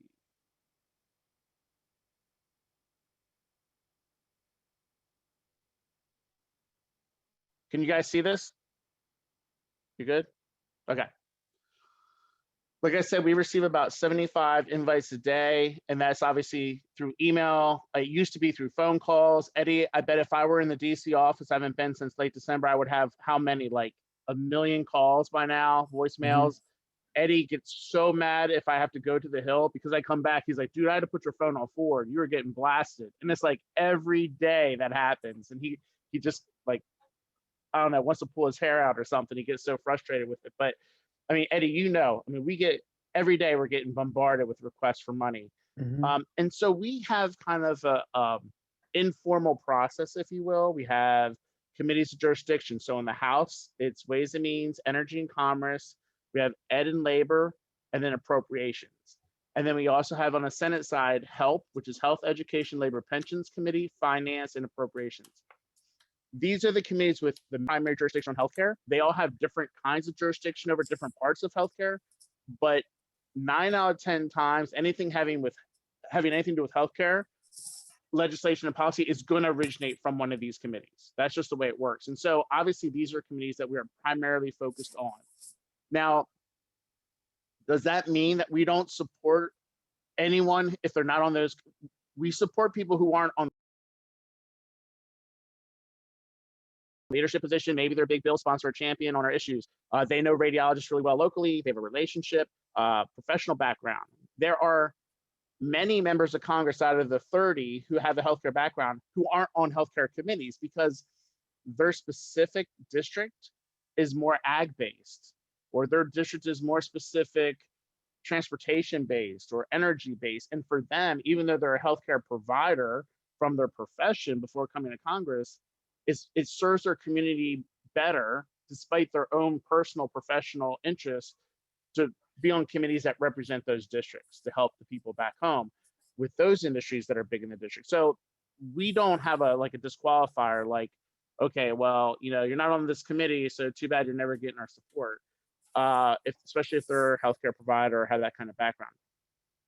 And then the trickiest part of it all, I kind of equate it to stocks. So like, if you just start investing, you're not going to say, okay, I have like $100 to invest. I want to start small. I'm going to try to buy Amazon stock. Obviously, you can't. It doesn't work that way.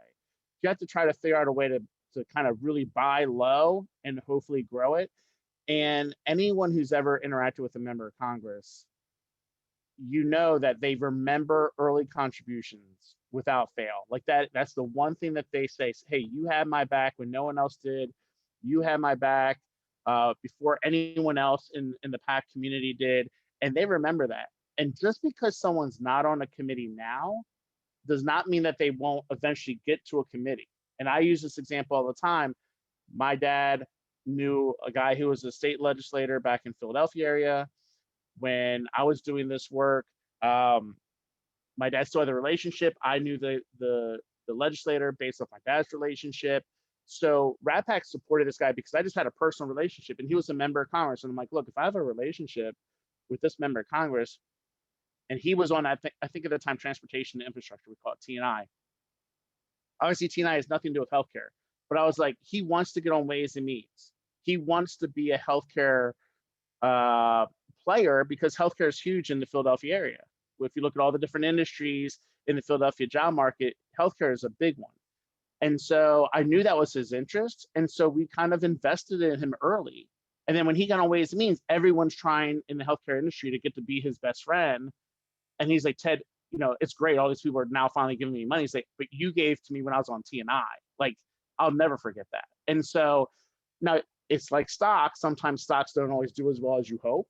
Sometimes you miss on a stock, and you like to try to do your due diligence to make sure that you make the best decision you can on it, on when to invest on a member like that. But it's really important because some of these folks, if you see they have that like star quality and that they have ambition and they want to get on a certain committee or in leadership, you kind of take a risk. And if you can do it the right way, it can be really helpful down the road. So kind of the legal / logistical part of the disbursement, I already just talked about the kind of our criteria, if you will, is we can get 5,000 in the primary, 5,000 in the general. That's in a 2-year election cycle window.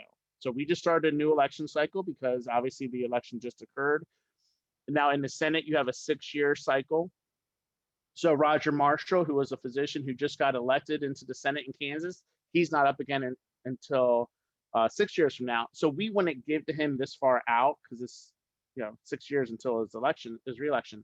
But on the House side, it's every 2 years, and so you're almost always in cycle in the House. And so you have the 10,000 a PAC like RADPAC can contribute to a member of Congress or candidate. Now, most members of Congress also have a leadership PAC. That's another vehicle for them to raise money in addition to their election, since they can only take 10,000 from a PAC. So if they can get 5,000 from us in the first year, 5,000 second year, the most really any member of Congress / leadership PAC can get out of RADPAC or any other PAC is 20,000. And that's like the most.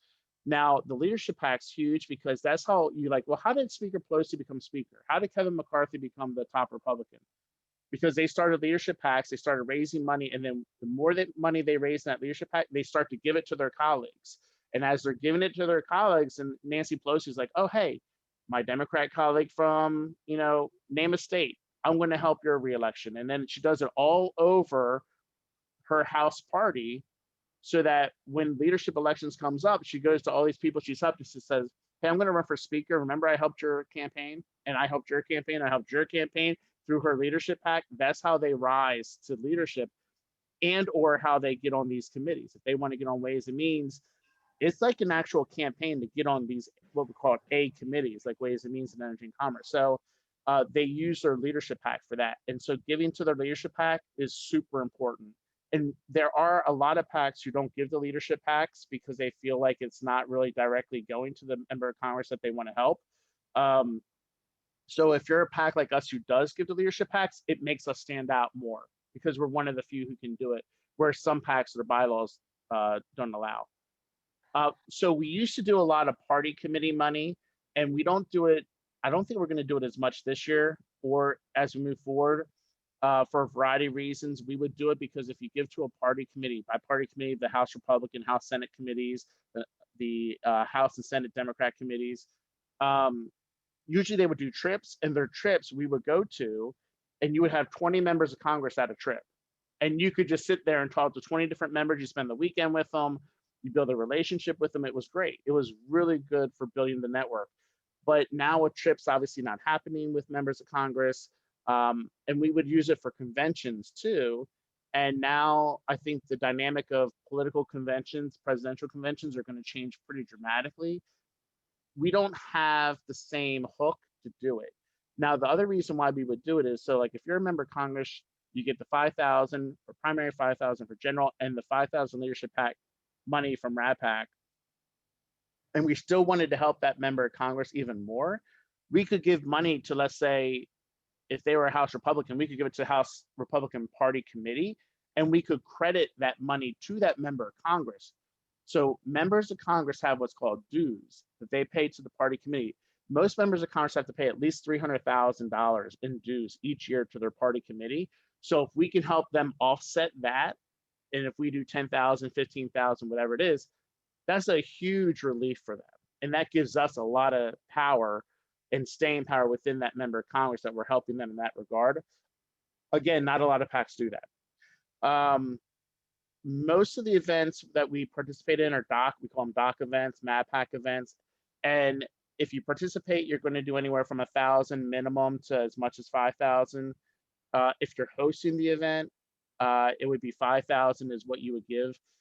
And then you want to raise another 10 to 15,000. So the way it works, there's about 20 to 25 specialty physician PACs, anesthesiologists, us, orthos, you go down the list, and we would meet about a month or so before the next quarter would start.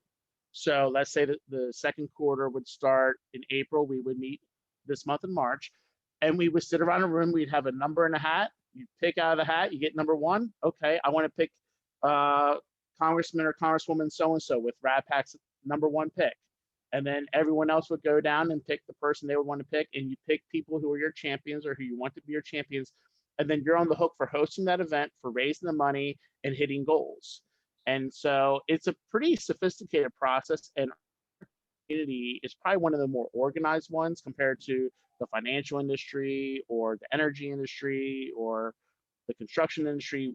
The healthcare one is very, very organized. And so now I will say the MADPAC community, the DocPAC community, we're kind of on hiatus right now because so many PACs have different situations with January 6th. Some are freezing only 147, the members of Congress who objected to the certification. Some are doing across the board. Some like us haven't changed. So we don't have as much of a unified community as we would normally, where we would do these events. So we haven't even done a draft. And so what we're doing now, any money that RADPAC is spending is all one-on-one. So we're not sharing the Zoom call with 10 other groups. It's myself or Megan in our office or Rebecca or Josh in our office, one-on-one with that member of Congress and Chief of Staff, which is actually awesome. Because we don't have to like try to dance around issues that there may be an issue conflict with the family docs or another physician group that has a different take on our issue. So it's been great. And the Zoom events, the other thing I want to say about this too, we want to have more of you on these events. It used to be, and I've said this before, it used to be Jesse, you've been there, you were right, fellow Ortiz, all of you guys, a lot of you guys have been Rutherfords, and you've gone to fundraising events, and all the other groups are represented, and it usually goes okay, but like we would never otherwise have you in that event if you weren't there as a fellow for that week. Whereas now we can easily send you a Zoom link and you're in. And so why would we not take advantage of that? I want to give a special shout out to Kimberly Beavers. Just this past week, we kind of set it up behind the scenes and we said, hey, you need to contact Dr. Kimberly Beavers. She's in Orlando. It's for Congresswoman Stephanie Murphy, who's kind of like an up and comer. And so Kimberly Beavers had a conversation with the political director for Congresswoman Murphy. And like, that's the stuff, especially on the RADPAC board, we need to do a better job of increasing your visibility with these members of Congress, because if you're a member of Congress and you get to interact with someone on the PAC board, you're thinking like, yeah, these are the people I want to get to know, and it cements them with RADPAC. So it's a win-win for everyone, and we need to start being better about communicating that with you all. But now with this world of virtual events, we should be able to do that very easily. I talked a little bit about the criteria, but here's kind of more of my process.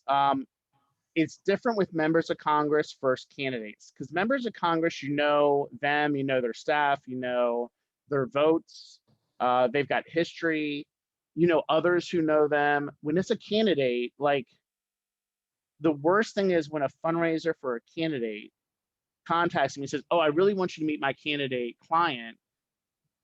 You're going to love them. They're great. They're really nice and they're really smart. And I go, okay, that's great. But like, aren't all candidates really nice and really smart because they're clients, right? Like, of course you're going to say that because you want me to support them financially. But unless you really meet them and get a feel for them one-on-one and ask them these questions. And I was talking to Eddie about this before we started the whole retreat. Is the candidate viable? I don't care how nice or how smart they are. If they don't have a snowball's chance in hell to win, why would we support them and give our money, which is hard to raise, to support them if they don't even have a chance to win? Like, they have to at least have a viable campaign. And then what's their path? Like, what makes it viable? It's a good district for them demographically, voter registration matches, their message and background matches with the district. You know, the timing's right. You know, the media is very affordable in that district, or the candidate, him or herself, has a ton of money. And so, you know, maybe they're able to start out with a higher level of visibility. And so that makes them the front runner. So they have a better viability. So we should support them. So there's a lot of risk and reward so a lot of PACs will do questionnaires for candidates. We don't, because what happens is with the questionnaires, the candidates will just put down what they think you want. And so you'll say, do you support XYZ? And they'll say yes, because they know you're a doc group and that you should support it. So it's a waste of their time and a waste of our time to do the whole questionnaire process. And no legislation is that black and white anyway. And so we like to have these more intimate conversations with them and really get to know who they are. Again, we're not going to be 100% accurate all the time. We may pick and support a candidate who ends up getting crushed or who ends up being a complete dud. But we try our best to be as thorough as we can in our evaluation process. Again, what's their fundraising? We had a really good candidate we met with from Charleston. She ended up winning. We didn't support her because I said to her, I said, look, you're in the district of Dr. Madeline Lewis. At the time, Dr. Madeline Lewis was on a RADPAC board. I said, if you follow up with her, I'm not going to give you her information, but there's a thing called Google. Look her up, reach out to her, contact her, sit down and have a conversation with her. And if you guys mesh, we will support your campaign, because we're kind of closely aligned with what you want to do in healthcare, where we are in healthcare. The campaign never followed up with them. Well, why am I now empowered to support them when they can't even just do that thing where I just served it up for them? So we look at those types of things. We look, again, their connection to healthcare, more specifically to radiology, what their background is professionally. If they're a state legislator, we look at past votes a little bit in the legislative area. And then who else is supporting them? That's kind of big too. You can learn a lot by what other PACs are supporting candidates and how that aligns with us or doesn't. I will say this is interesting with a lot of radiology candidates, and more each cycle, we're getting 2, 3, 4 radiologists running. We have one in Wisconsin running. We have one in Virginia who I think is going to run. Obviously, we want to know, are they a member of the college? Are they a contributor to RADPAC? I'll give you another example. There was a radiologist running, was not a member of the college, was not a contributor. I met with the radiologist and I said, you know, so you're going to be coming here as a radiologist. He's like, I'm actually coming here as a conservative representing my districts. And so that was kind of like a red flag for me, because I'm like, well, you're really no different than a realtor who's a conservative. Like, I want you to be using your like professional hat as a doctor, as a radiologist. And he's like, that's just not, yeah, I'm a radiologist, but that's just not how I'm going to approach this race. And I said, okay, but we decided not to support that candidate because I didn't think they were going to be in the best interest of radiology, even though they were radiologists, because they weren't going to kind of wave our flag for us. So we look at all those factors. And again, we're not going to be right 100% of the time, but I feel like more often than not we are. I think we also need to do a better job of reaching out to you all on the board when we feel like maybe it's someone in your district, someone in your state, or someone who's going to be more high profile that will require us to make sure we're, especially now there's so much attention on what everyone is doing in the PAC community after January 6th. I think we want to maybe be a little bit more engaged with our board about some of the decisions we make. But overall, this is how we've done it in the past with our decision making. And I think this is my last slide. So the one exception to all the limits of the 5,000 for the primary and 5,000 for the general and 5,000 for leadership PACs is independent expenditures. You can spend unlimited amount of money. And so when that's the case, you still have to file it, and it's a very specific file. It says, do you support or oppose the candidate? What's the candidate's name? Is it a radio ad? Is it a TV ad? Is it digital media? Is it print mail? What type of way are you supporting or opposing this candidate? Everything we have done in the past with independent expenditures, and we've done a lot of independent expenditures in the past, is always positive. There's so much negativity in the campaigning, no one likes it. We think it's important, since we're doing this on behalf of the profession. Not only is the negativity really not appreciated by voters and by the campaigns, but also, like, we're representing a profession. We don't want to be seen as this negative partisan entity. We want to be looking at, we're building someone up as opposed to tearing someone down. So we really try to work on the positive. I will tell you, when we do a positive mail piece and send it to the member of Congress, because you can quote unquote seed it. So you have a mail list of all the voters in that particular congressional district that you're trying to help, that member of Congress get reelected. Well, we include that member of Congress on the list. We quote unquote seed it, because that member of Congress is on the voter list too, of course, because they're voting for themselves. And so when they get a positive mail piece from RADPAC, they always reach out to us. Oh my gosh, this is so nice. One, is positive. Two, it makes me feel good. My spouse loves it because everything else about me in the mail has been negative. It's really good PR for radiology and for RADPAC that we're able to be supportive. The thing is that's tricky, and it was especially tricky with Ferrara, was we can't coordinate. We can't talk messaging. We can't talk method. We can't talk demographics and targeting. We can't talk about that with the candidate. We can't talk about with the chief of staff or the consultants or anyone. And so that can make it a little bit of a guessing game, but we go through and see what other independent expenditures are being done. We follow the race on media and kind of see what message points they're hitting and what do we think we should reinforce or what do we not want to touch. And of course, we're putting it all in a healthcare spin because that's who we are as well. So we take all those things in consideration. It can be tricky at times, but I will tell you, we've gotten so much positive feedback from doing IEs with members of Congress that we will continue to do this as we move forward. And there's no limits.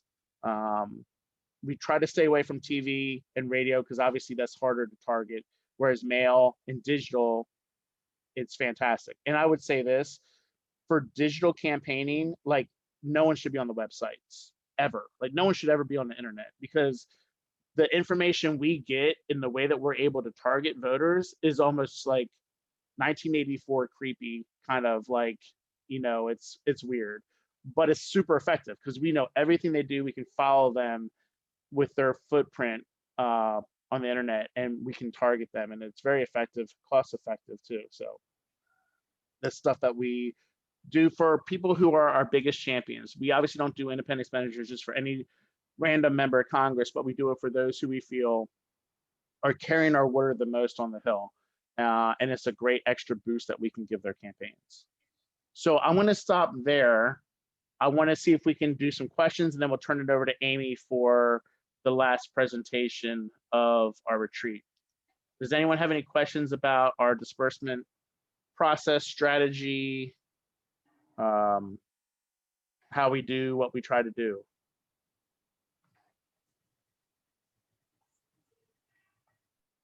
No? Okay. Hopefully that gives you a good insight into our process, like I said. And again, if you have questions offline, feel free to hit me. I'm more than happy to share kind of more about our process. So Amy, do you want to go ahead and share screen and do what you're going to do with your task force? I think Jessie is going to share her screen. Okay. And then, so Jessie and I are going to be presenting to you some slides on messaging. Chris also worked on the slides with us as well. He was unable to attend today, but we did want to acknowledge his hard work in putting this together. Yes, Jessie's going to share the screen. So while she gets that set up, essentially, you know, the messaging component of RADPAC, I think that, you know, I particularly, in full disclosure, have been thinking a lot about this during the election, et cetera, reached out to Ted, reached out to Dr. Bello, because I felt that perhaps there are ways that we could strengthen our messaging and our efforts, particularly as a board. So this essentially this came to the messaging task force, or the messaging task force came to fruition due to all of these sort of conversations. So the RADPAC messaging task force, you know, our goals are to deliver concise and effective messaging, to diversify the various channels through which we engage. You know, we have so many ways how we can deliver our messaging. And if we can optimize, you know, how we engage and diversify how we engage, that is a goal I think that we should strive for.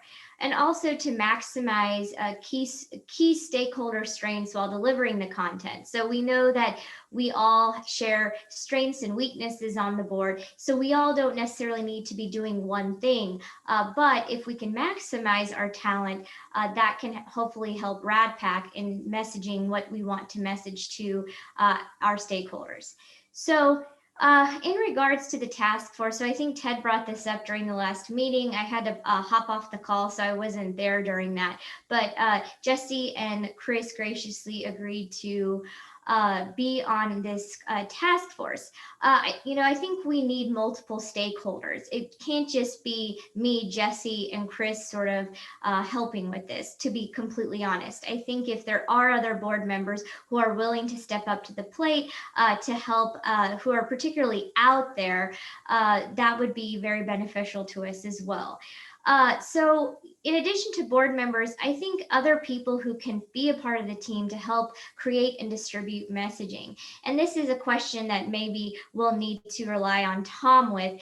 You know, some of the ideas that I had in particular was recruiting someone who could help us when we want to deliver digital content, let's say something on social media, that we have someone that can help us put together very eye-catching graphics. And I don't know if we could particularly, you know, use someone from on the ACR side because of the whole ACRA affiliation, but, you know, people that come to mind is like Jess Siswick. She is like a guru with putting together graphics. And maybe, you know, we can figure out somebody who can help us with that on the graphics side. And particularly, you know, I know we talked about with social media, you know, I was thinking of other task force board members, people like Debbie Kakel and Megan Swope. But again, Tom may say no, because they're not supposed to be touching any RADPAC related tweets. And that's another question I have for him too. But what if it's something where, you know, Ted's presenting at an institution and we just want to say, hey, Ted today is giving grain rounds here, not necessarily saying this is, you know, contribute to RADPAC. So anyways, I think that we basically the key to this is that I think we need diverse stakeholders that are a part of this task force, and they aren't just necessarily board members. Next slide. Okay, so what do we want to message? So obviously, we've talked a lot about this today, so I won't go into depth. Obviously, what is RADPAC? I think we've really learned today. For those of you who might not have been familiarized, what is RADPAC? You know, what does RADPAC do for radiology, radiation oncology, that we're bipartisan, getting out the messaging for our events. We need to have a cohesive game plan for Radtoberfest. You know, we had the Vote 2020 campaign, March Chapter Challenge. I mean, honestly, we really didn't have a cohesive game plan for March Chapter Challenge. And not to point fingers at anyone. I mean, we are getting the word out, but typically, you know, a few of us will convene and put together some sort of game plan. I didn't see that happen this year unless I was left off of an email. So I think that in all of our events, we really need to have a cohesive game plan for messaging going forward. I also think we have a very great tool in the annual report data that Ted creates. He puts together the slide deck of really informative information, but really not very many people end up seeing it every year. So is there a way that we can take this content that's really good and be able to disseminate that message? And we're going to, in subsequent slides, Jesse will go over maybe a way that we can dissect that data in bite-sized information and deliver that to our stakeholders via the various channels. And then also an overview of current disbursement strategy process. Today we had a really good, you know, educational background on that, but a lot of people who are even skeptical of RADPAC and contributing, maybe they need to know that as well. Like, where are your dollars going? What should we not message? I think that we talked about this in nauseam in the last call, that we want to focus on radiology centric issues and leave it at that. Next slide. So who is the target audience for messaging? So our target audience is going to be current and potential donors, obviously state chapter societies, ACR members. You know, Ted gave and Tom kind of went over who we can and cannot sort of approach. Obviously future radiologists, YPS, senior and retired section, private practices, academic institutions, and even, you know, RBMA. I think that there is opportunity there with our practice managers. Perfect. So this brings us to like, how should we message? And I think we saw, or we, you know, came up with a lot of really great ideas today that can help with this, but just sort of using, you know, the resources that we have. So digital messaging platforms, I think Stacy did a good job of talking about the importance of social media and using each platform to kind of target specific demographics. So the different social media platforms, you know, may target different demographics. So Twitter may have radiologists at all different levels who are a little bit more engaged, whereas Instagram may be a good place for us to reach out to medical students, to residents. LinkedIn may be a good place that we can reach out to even vendors or RBMA type people. Facebook, I think, is a little bit of an older crowd now, but just sort of using each one of these platforms to target specific demographics, I think will be important in getting our message out. And then social media content ideas, kind of like Amy said, creating digital flyers or things that are kind of sexy or attractive, bring people in and are eye-catching would be really great. If we could leverage any help that we have in creating graphics or just sort of some streamlined media that we can all put out together, and then streamlining the messages. So we kind of talked about, like, maybe we could even schedule tweets and say, like, Jesse tweets on Monday, you know, Chris is gonna tweet on Tuesday, Amy's gonna tweet on Wednesday, or something like that, so that we have sort of a more structured, streamlined approach to our messaging. We even talked about like doing RADPAC tweet chats. I don't know, you know, like legally, I think it would be fine, but maybe we could have, we could talk to Tom about that, but just having people, you know, kind of being more engaged, actively engaged in RADPAC, and getting our messages out for the new initiatives that we talked about today. And then we even talked about like even sending little video recordings of key points from the annual report. So board members could, you know, create a little video or a little, yeah, like a little clip and send it out on using these social media platforms about key points that we take away from the annual reports. And maybe we can all get together and, you know, figure out what are the 5 key points from the annual reports, and each one of us could, or, you know, volunteer to send out a little video or something like that. Was there anything else, Amy, that you had, or? No, I think that's great. Perfect. Then we also talked about digital and print messaging platforms, so paid advertisement. We talked a little bit at the last meeting, I think, about RBMA, also, you know, potentially advertising through radiology business or health imaging. And then in-person messaging will be important too. So it's really important and powerful, I think, to have Congress member visits to radiology sites. And then also to have Congress member guest speakers at radiology meetings that RADPAC supports. We can do in-person messaging through state chapter meetings. So each RADPAC member can try to have TED present at their state chapter meetings. And if not, we can have a member present that, you know, belongs to that state society, kind of fill in for TED, like a board member. If the state chapter has their own lobbyists, they can piggyback on sessions with TED and kind of get the in-person messaging out a little bit better if we're having in-person messages, but even, or in-person meetings, but even, you know, through Zoom or virtual meetings could be powerful too. And then we talked about like solidifying our relationship, RADPAC and RAND. So that relationship with the RAND representatives and kind of engagement with state policymakers could be a powerful way to, you know, improve our in-person messaging. And then again, through RBMA, continued presence of TED giving presentations at RBMA could be helpful. So I think there's lots of ways that we can get this messaging out. And we talked about a lot of really great ideas today. So I think that these things will really work together very well.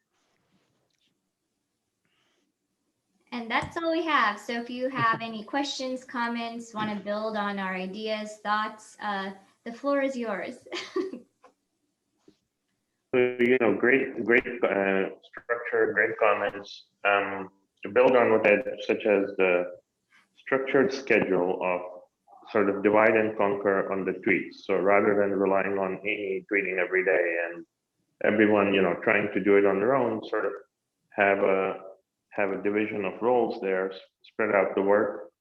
How about, you know, and you spoke, Amy, to the fact that we have to tailor it to the different audiences, and you listed a very diverse amount of audiences. So what if we have also that strategy of divide and conquer on having, you know, small sort of focused 2 or 3 person teams taking ownership of each specific audience, and we may need to craft different messages that are focusing on those audiences. We can try to have a big tent philosophy for RADPAC, certainly the inter, etc., but having some specific targeting of those audiences as well. Yeah, I think that's a great idea, especially depending on career level, practice type. I think dividing and conquering could be a very effective way. So if I can jump in, Ted and I were just chatting back and forth privately in the chat about just that.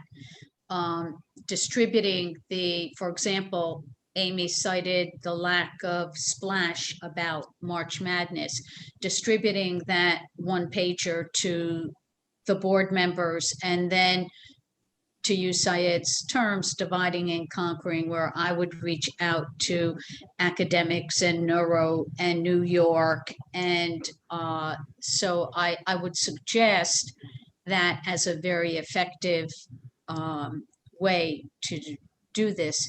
And just so I won't have to jump back in, Amy and Jesse, and in absentia, Chris, I just want to thank you for spearheading this task force.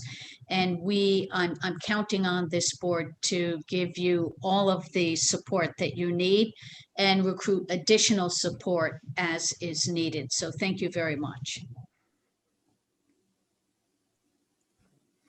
Yeah, sorry, I'd like to make a quick comment. Yeah, as far as the March chapter challenge, I think, so I had reached out to our RFS liaison on the RFS executive board about it and tried to coordinate a bit, and included some resident members of the board on that communication. But I felt like I was, you know, sort of guessing at points, like, you know, is this my job? Like, should I be doing this? And or should I be including the whole board?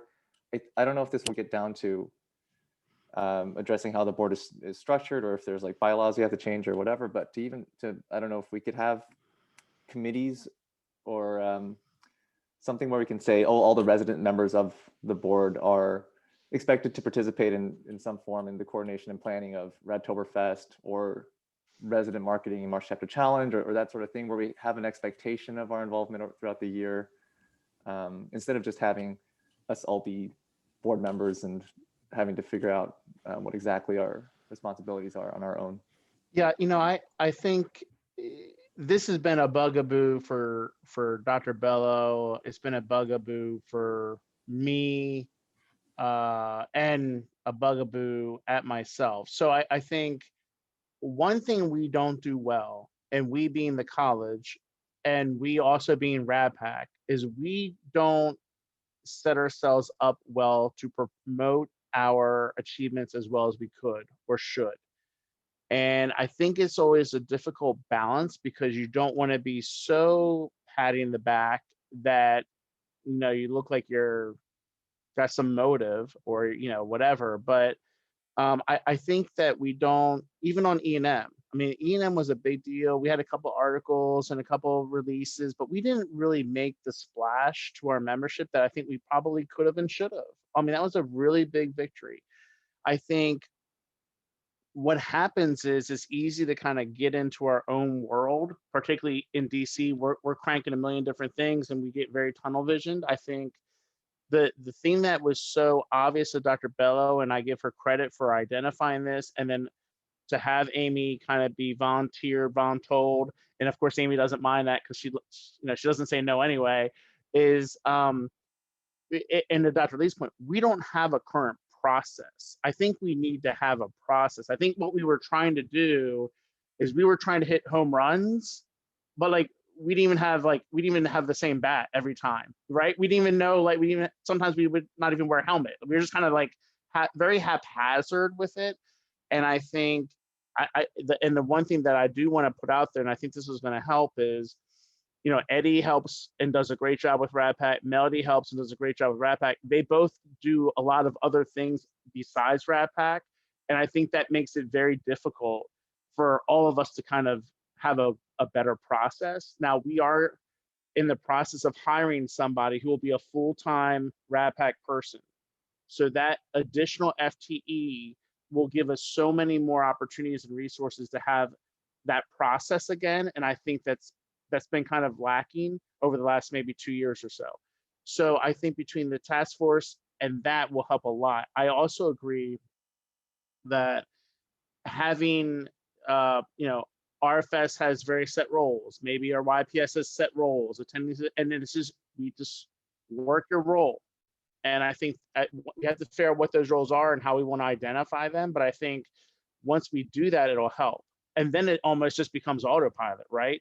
But right now we don't really have that infrastructure. So we need to kind of create the infrastructure, which Amy and Jesse and Christopher have kind of laid out. So I think, it's kind of encouraging that we're doing this, but it's kind of like, oh crap, we should have been doing this, but it's at least we're we identified it, right? And so now we're moving forward, and I think this will help. So I have a bunch of pages of notes from this retreat. I'm sure I hope everyone else does too, but it doesn't mean anything if we don't put it in action and really be able to use our process. So I think this is going to be a really good first step for us.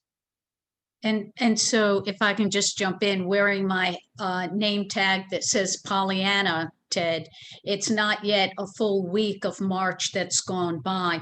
And I would ask everybody on this call, and I'll send out a complete email to folks who have had to sign off already and to Chris after this retreat. But at a minimum, can you please, with the one pager that Ted circulates about this March Madness, can you please just reach out to your current state president, okay, and tell them to get it up on your state chapter site? I mean, if we, just got another $1,000 from our own 18 member states, assuming we're all from different ones, but that's another close to $20,000 toward hosting an event or something. So it's never too late. We can hit the ground running. And the ideas, as Ted said, out of this retreat and your energy is going to be what takes us over the line. Tom, were you raising your hand?